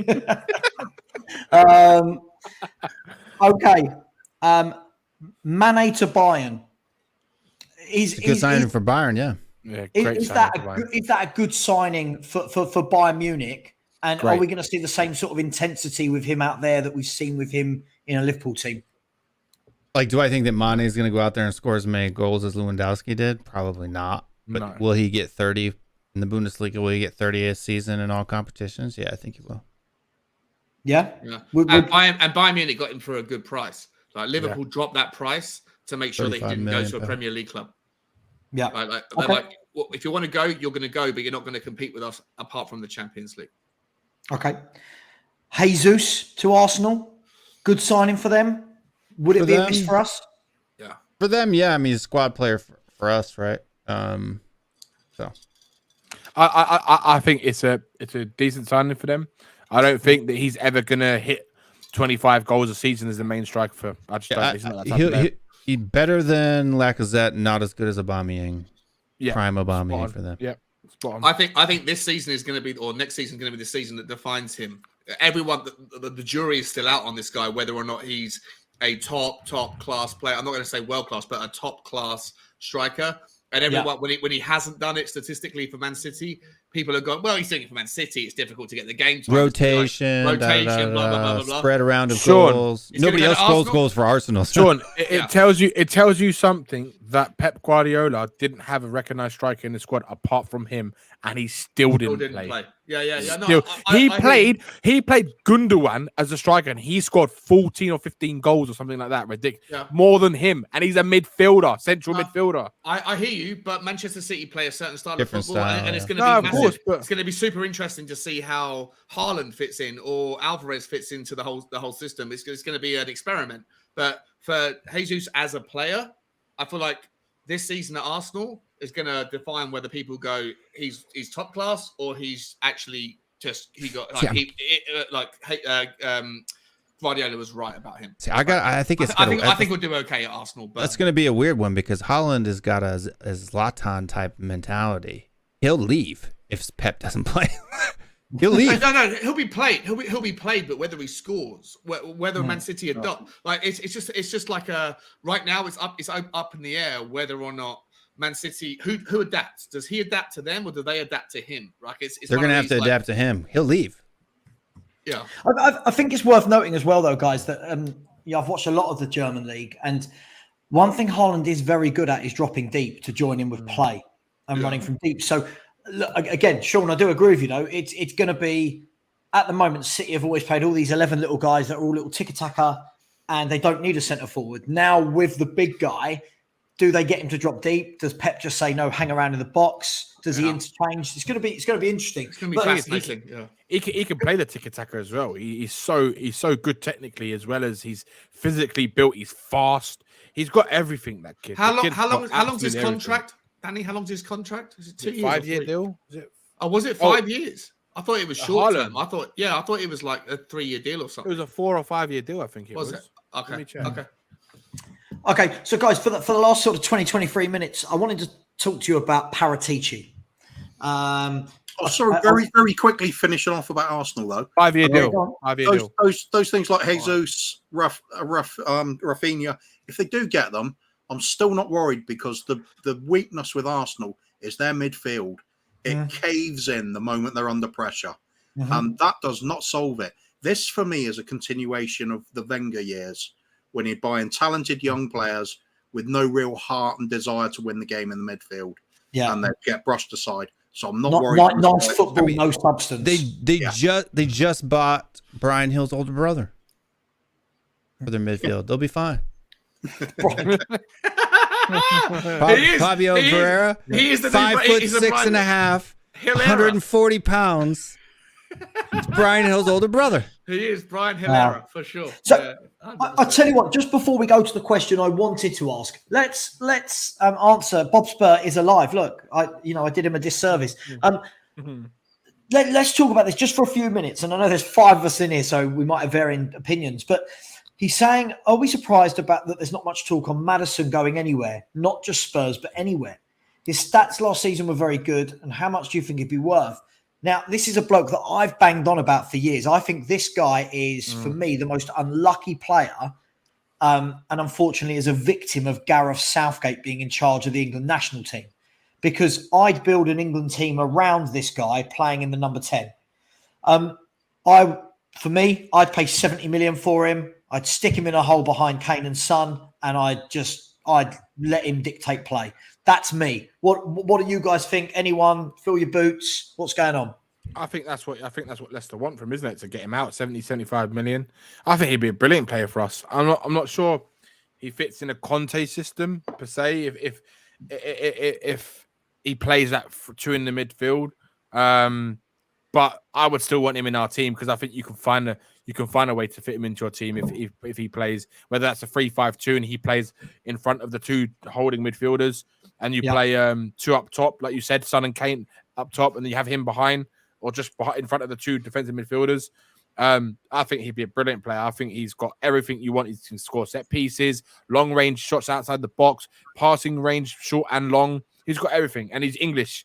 So for me, I would love to see him in the Tottenham shirt. I think he'd be brilliant, but I just don't think that Tottenham will ever spend that kind of money on him. Mm-hmm. Agreed. Anyone else? I'd certainly prefer him over Eriksen. Yeah, 100%. Yeah, I mean, Maddison would probably, like, if you're talking about English number 10s, he would be the only one that I would really be going for. So he's only got 2 maybe years left Mount, on his contract. Mason Mount, maybe, but other than that, I think so Maddison's better than Mount, to be honest with you. But yeah, I think you say Maddison's better than Mount. Yeah, I think so too. I like Mount as a player. Don't get me wrong, but I think Maddison is the best out of the English lot. I think he's one of the best playmakers in the Premier League. If I'm honest, he's had a great season last season. It cost an yeah. Oh wait, is Southgate watching? He's the worst. You definitely shouldn't select Maddison to go to the World Cup. Stick with the midfield you've got. You'll beat the US, no problem. Will, you don't need to do that. Southgate's so bad, he'll just make those bad decisions. Sean, did you say, Sean, he's got 2 years left on his deal? Yeah, he finished Madison. his contract Next year it'll be cheaper, probably. So that's maybe what he's looking at, because if Leicester are saying 75 million right now, right? Next season 40. Next season they face losing him free the season after that if he doesn't go. Yeah. And I don't think he's going to sign a new contract, if I'm honest. I genuinely think Leicester are going to be the Everton of this season. They'll be the Everton next season. I think they're going to struggle. I think they'll finish like 15th. I think that their time in the sun is Vardy's getting old and a bit now as well. It's like 92. Yeah. Playing football with a walker on the pitch. For a 92-year-old, he's still got 15 in 25 games. Yeah, that's pretty good. He keeps going, but I mean, Leicester's a funny one. He gets injured quite a lot there now, doesn't he? Yeah. He does. I mean, do you know what I feel like, Sean? I feel like they've got an injury-prone squad. They have massively, yeah. I'm sure every time I watch a Leicester game, they show the list of players missing. 4 or 5 starters out every match. It's insane. It's like an entire back five and stuff. Whilst we're talking about Leicester, obviously James Maddison, I think, is probably unlikely. But Kuva's made this point on my channel a dozen times, and I love it, Kuva. And I'm going to let you say it. I'm just going to mention right backs, and I'm going to let you take it. I'm going to let you run with it. Like, is that not where we should be looking? At least Pereira, at least Pereira. Target, right? Yeah, it's people of that kind of caliber that are available would be on a good price, because they've got 3 of them there at the moment. They're saturated with right back talent. Exactly. I mean, is Pereira like a world class wing back? No, but is he way better than anything we've got back there? Yeah, exactly. It's the sort of player that or James Justin, right? Or James Justin's also young stars. James all the sorts of players that Conte can get hold of and turn them from very good into part of a world class team. They're good. The reason why I like Pereira better than Justin is because Justin's a little bit more of like a fullback type of a player, whereas Pereira can play right wing. You know, he's played wing back a whole bunch of times, and he's played fullback. So he's kind of somebody who can play anywhere up that right hand side. He's kind of like the Paratici of the right. Not as good as Paratici, but he'd be great in a Conte system. Who knows what he could do? See, now if you go and get a Pereira and a Jed Spence, I'd be happy, because you've got a good experience, somebody's young right wing back, and you've got someone who can learn as well, who's a taller player, who's quick as well, but can also learn. And I think you've got a class. Then you can go and sell Emerson Royale to Atletico Madrid for 15 million. What's Levy's number? I got it. I got 555 loser. Do you know what, Kuva? I was actually watching a program last night. This is relevant, right? I was watching a program last night on YouTube. No, I wasn't. Complete lie. Netflix, about things that about things that happen on the web, like really bad things that happen on the web. It's like #1 watched in the UK today. Yeah, and the first episode was about a guy that used to call in hoaxes, and they were called swatting. The reason I bring that up is if I had Daniel Levy's phone number, I would be swatting the shit out of that man every single time he's in a restaurant, Can I a tell you a bar. true story? I hate him. I hate Can I that tell you guy a with true passion. Brian Daigle used to email Daniel Levy every single day, and he's literally, his IP address has literally been blocked by the club. Yeah. No, literally. No lie. True. That's amazing. If you actually see some of the emails he used to send him, bloody hell, it's so funny. You can have any opinion on Brian Daigle you like, but do not doubt that he means it. Yeah. Do you know that? Sorry, Bob, you weren't thought of being dead. I got my words. I was saying in memory of you, because you're not here, and it came across like you were dead. So apologies. Just digging a hole over it. Right, Piss off, guys. Bob. Last 10, 15 minutes. I want to talk about Paratici, or as Alex calls him, what's he called him? I call him Paddle My Tushy. He calls him reject like everyone else he calls. Whatever he calls him. The con Paratici. Yeah. The con, yeah. So, because everybody else calls him the Don. One of the things I wanted to say was, look, the season's starting earlier this year. Pre-season, therefore, is starting earlier. Everyone's talking about this great start we've had to the window. But for me, where there's so much that needs to be done, the question I want to ask you guys is this. Paratici's got a reputation of going out and looking at 5-10 players in each position and apparently keying up bids and then pulling the trigger further down the line. Is that strategy a hindrance, or do you guys like it? Because for me, I feel like if you know your targets, why are you playing this game? Go and get them.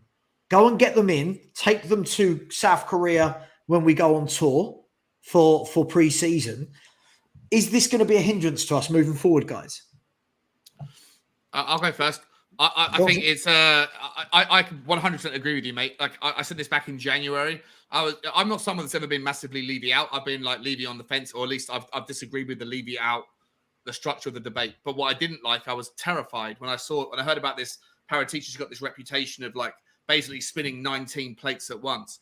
I think it's disrespectful to the other team, the other club, saying, yeah, we're going to do it. We're going to do it. You good. And then saying the same thing to 8 other clubs. And then eventually going back to the chairman and saying, which one do you want? And then letting down 7 of the clubs and then picking one. I think it's something that has a very short lifespan to it as a commodity. I feel like a lot of clubs are going to go, they already don't like dealing with Tottenham Hotspur because of Levy, because he's a nasty negotiator. And then you've got this other guy who's doing his bidding for him, but he's bidding eight different ways and then lets down 7 people. I find it, I think it would be disrespectful to the other clubs. 7 clubs are always going to be pissed off with Tottenham when you get one when one club does the deal. So I don't know if that makes sense, but like I like Paratici. I think he's a smart negotiator. I like him. I think he obviously has relationships and he knows what he's talking about and he can identify good players as far as I can tell thus far. However, I think that over time, the way that he does business will piss off more clubs than it builds relations with, if that makes sense. Okay, so Will, let me come to you next on this then. So same question, but my point on this is when you've got a player like Ndicka that has got 1 year left on his contract, built like an absolute monster, pace, power, good passing, good on the ball, 22 years of age, going to be cheap. I'm looking and thinking, now I know this isn't Football Manager or FIFA or whatever, but I'm looking and thinking, go get him. Just go whack down the 25, 30 million, whatever they want, and take him. Get him in the door. My worry is that the Chelseas, the Cities, the Man Uniteds, as this transfer window goes on and as they start to flex their financial muscle, is this going to bite us in the arse that we've not moved quickly? And then we're going to end up again with Rodham versus Skriniar, that situation. Yeah, I mean, for me, I would just do it differently. And I don't know what they're doing, but I can only posit based on how long it's taking to do some things sometimes. Like the Basuma deal, it didn't, who knows how long they were working behind the scenes, but we didn't know. It didn't seem like it took that long. It was about a week. Sure. What I would do is I would sit down, and we all know that it's fairly obvious that Bastoni is our first choice, right? So I would just go and sit down with Conte and be like, look, you got Bastoni, you got Ndeka. Is there that big of a difference, right? And I would do it the same way I talk to my wife. Let's go get Ndeka right now, and I'll buy you Bastoni next year, babe. Right? Like, that's what I would say. Why are we wasting time? Because 25 million euro or whatever it is, it costs 25 million pound even. That's a no-brainer, man. You could get him and Bastoni, and then you could just ship Davies on out the door. Like, we could forget Ben Davies ever even existed, right? Like, even if, say, Bastoni costs 50, 60 million pound next summer, that's what, 75 million pound on 2 quality left. Can you imagine the battle there? Oh my gosh, we have to choose between Ndeka and Bastoni next season? Oh, shucks. Right? Like, just go do it. At that price, when you have when you have players of that quality at that price, just do it. Don't even waste time. You know, it was like, you know, Grealish is a good example. Mane is a good example. We waste time a lot of these times on dicking around for these players that cost 25, 30 mil. And then we fake like we're going to go buy these players that cost 75 and 80 and 90 and 60 and then they never work out at the end, you know, Dybala. I think Grealish is a bad Vlahovic. example though, Will. Like, there was 19 other clubs. It wasn't just Tottenham that missed out on Grealish. There was there was 19 other Premier League clubs that also 19 other 19 other Premier League clubs didn't need a player like Jack Grealish, and anybody some of them did. Fans, any fan who knew that Jack Grealish was going to come good, and he did. Right, so it's not about that.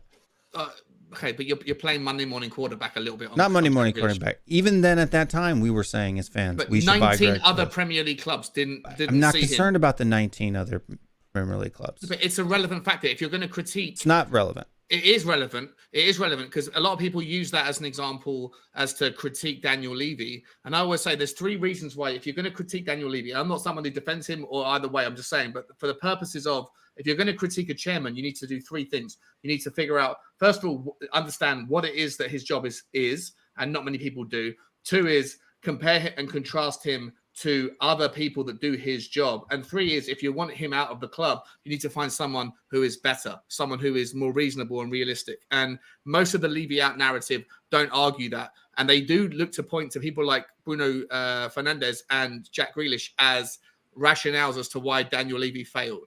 And with Jack Grealish, I would say, look at the fact that 19 other Premier League clubs also didn't value him at the value that Aston Villa asked of him. Hold on. If you look at a player and you know that player is going to be good, right, and you trust the people who bring those players to you, for example, at the time it was Paul Mitchell who was looking at Jack Grealish. We know Paul Mitchell's background. We know how good of a recruiter he was. If you're not trusting him, then why are you employing him? Right, and that's the problem. That's why Paul Mitchell left in the first place. Hold on. It's a logical fallacy to say because 19 other Premier League teams, some of which it is. It's not. It is. We can discuss it another time, but it's not. It is. It's not. It's an argument ad populum. It's an argument ad populum, which is a fallacy. You're saying that because the other 19 didn't rate him at 15 million pound, therefore we shouldn't have either. That's argument ad populum. That's not what I'm saying. That's not what I'm saying. Then why are you bringing up the other 19? No, I'm saying the fact that all 20 teams in the Premiership didn't value him at irrelevant. It's not irrelevant. It's massively relevant. It's massively relevant. No, whether I think my wife is pretty, hold on. Whether I think my wife is pretty is irrelevant to whether you think my wife is pretty. At a certain value, if I think the escort down the street is pretty and you think the escort down the street isn't worth £1,000 an hour, it is relevant. No, it's your money. It's irrelevant what I think about your hooker. Exactly. You forgot about how much Kuva's worth. Right, if you think the hooker down the street is worth £1,000, that's between you and the hooker down the street. It's irrelevant what I think. That's fine, but what it comes down to is what the hooker thinks whether the hooker thinks that she's worth £1,000 an hour is important when there's other players out there or there's other girls out there that are worth 600 quid that could do the same job, the same whatever job you want. But it's irrelevant what the other clubs do. Which job is not that, irrelevant. It is. Yeah, John, can you elaborate, please, mate? Yeah. When you I'm not about. Okay, the reason I bring up this whole point is because It's a red herring, is why you bring it up. It's not a red herring. It is. It's not a red herring. It's not a red herring. Right? Always stay away from a girl with a red herring. Her kitty cat smelled like a red herring, apparently, for £1,000. This argument is more about the Daniel Levy thing rather than the Jack Grealish thing. I'm bringing it up because of the Daniel Levy thing, but this is not a Daniel Levy conversation. Well, let's do this on another night on my channel. I'd love to get into it with you. Anytime. 100% love to get into it with you, but this wasn't the point of the conversation. The point of the conversation was whether or not, what was the question? I don't know. It's funny now though. The question was why for Paratici going in and wasting. So like for me, I'm saying that he should just be going out and getting things done. Yeah. Right. Like if you don't want to talk about it, that's fine. Like if you want to look around and go shopping and see what's available, I understand that. Calling clubs up, who you got, right? What's available? What's it going to cost me? Or like inquiring about things, because I do that as from my own company, right? When I go, if I'm going to pick up a new supplier, I don't just go to the first one who offers me. I go to 10 suppliers. I have them give me quotes. I want to get the best possible product for the best possible price. But when I find a place and the price is $25 and I got to get these products done in the next 6 months, I make a decision. I just do it. I don't waste time. I go, here's my credit card. Here's the check. Here's the invoice. Boom. Yeah. Let's go. You got to be decisive on things. Just quick. Just 1 second. Stel, I love you, man. Great to see you back, bro. I don't give a shit about Daniel Levy. I'm not defending him. What I try to do is find the relevance and the logic within the Levy out argument. I don't care if Daniel Levy's the future of Tottenham Hotspur or not. I don't give a shit. But what I do find myself doing a lot of the time is having a discussion whether or not the Levy out argument is logical. I find it's got many holes in it, and one of them is the Jack Grealish point. So I don't care about Jack Grealish, but I will have this with Will and anyone else who wants to have it another time. But this wasn't the point of the conversation. So basically boils down to, is Levy's hoe train worth the money? So it comes down to Paratici, right? We were talking about Paratici, whether or not he does a good job like juggling or spinning plates. And for me, it's a no. I don't think it helps. Yeah, I don't think it helps either, and I think that it wastes time. For example, and I think that because I don't understand why you can't talk to Conte. Conte is a reasonable manager. If he rates, say he's number 3rd on our list for left center backs, right? And he wants, say, Hakimi is maybe somebody who's out of our reach necessarily. But if Bastoni was going to cost us 60 and we were going to go spend 20 on Jed Spence, well, that's 70. If I could spend that 20 on Ndicka and then go spend 60 on Hakimi, I would do that. That's what happens when you start pushing buttons on things on accident. That's my Sean, you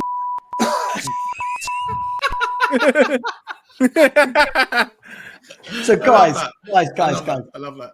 Let's rein this in, because I can't be getting involved in Levy debates. Because no, we'll do that another time though. I'd love to have that conversation. We all know where that takes me to.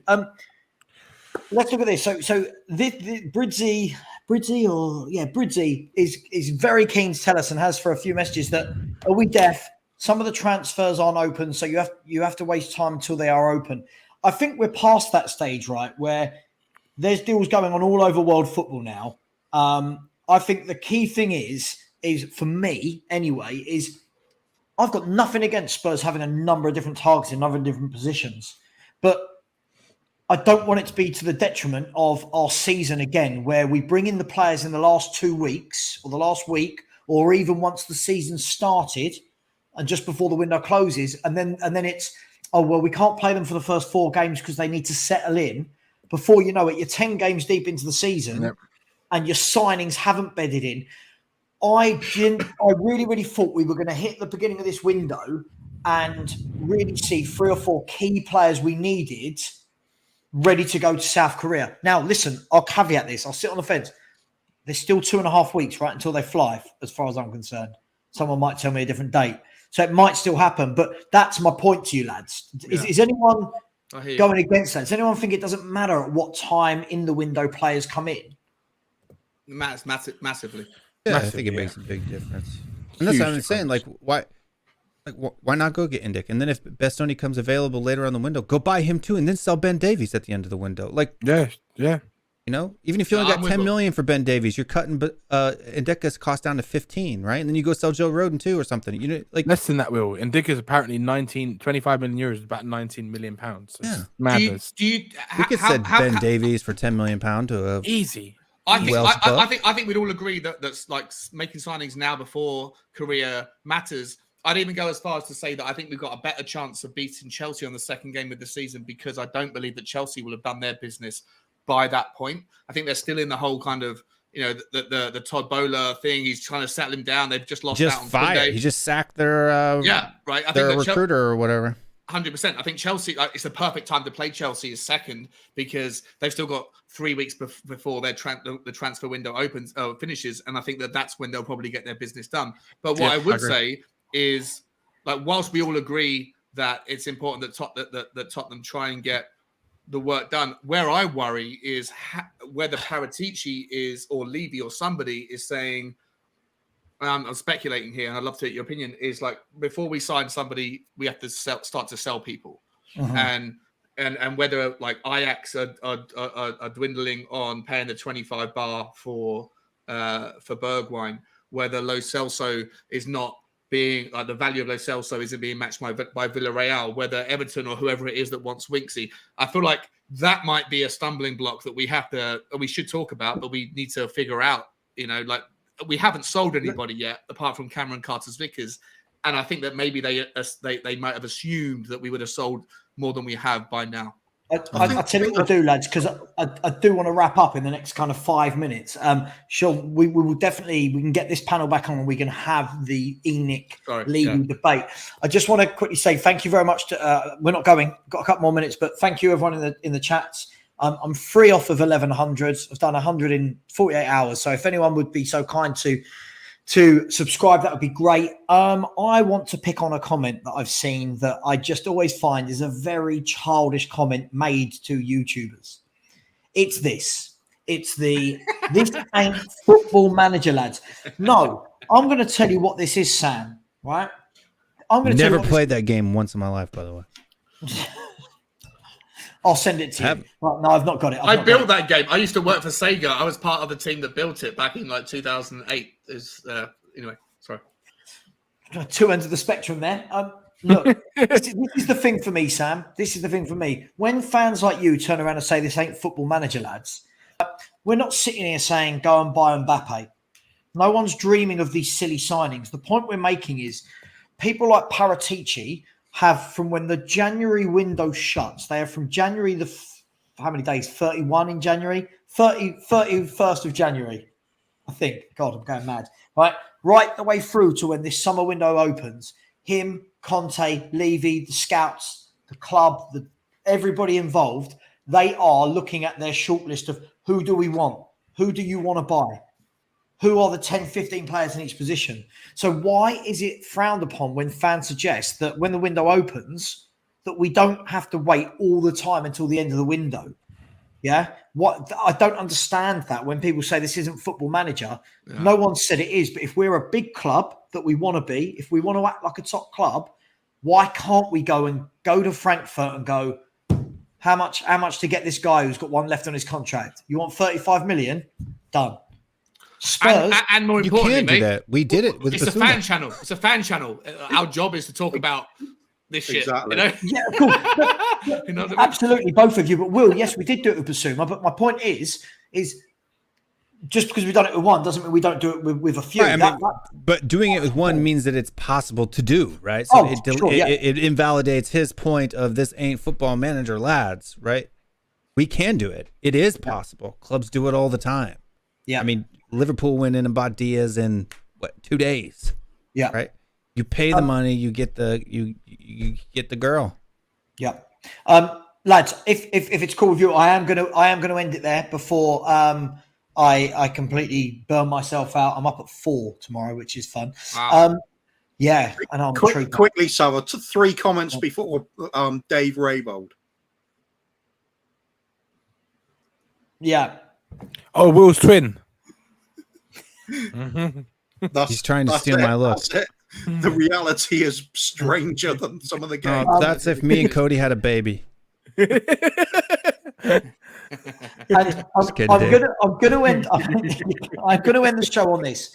And Sean, we are going to pick up this Levy debate. Message me, we'll sort it out. Yeah, I'd love to. Nick Knack, you've made a great point. Yeah.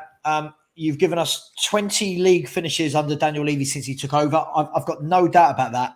I don't think anyone's ever criticised that we consistently finish higher now. I think the point is we're now nearly a quarter of a century into his tenure. Yeah, and that's not exaggerating, right? We are 3 years off a quarter of a century of his tenure. Yeah. And unfortunately, for all those finishes, he's overseeing our worst trophy drought in the history of Tottenham Hotspur Football Club. Now, that's a fact. We lost on penalties to Manchester United in 2014, and had we won that coin flip, then the entire trophy drought argument would be irrelevant. But we didn't. The record books will show that in Daniel Levy's tenure, the 20 years before Daniel Levy, we won 5 trophies, 2 League Cups, 2 FA Cups, and a European Cup. Yeah. The 20 years with Daniel Levy, we've won a League Cup. So, Sean, we'll park this. We'll have this debate. Yeah, it's going to be a great debate. It'll be a great debate. I'm not debating. I tried to have it with Brian Daigle like 45 times from December until like April. He kept running away. Every time we were supposed to do it, he had lots of legitimate reasons why he couldn't. But I'd love to have it with you, Savva, or anyone else. Yeah, look, we'll make that happen. Listen, Kuva, thank you very, very much. Really appreciate it. I'm sure we'll speak in the next few days. Danny, it's good to see you back. Let us know when you're going on your next sabbatical and that you won't be available for weeks at a time. Sean, thank you for coming on. Man. We'll get you on for longer next time. Will, as always, a pleasure. And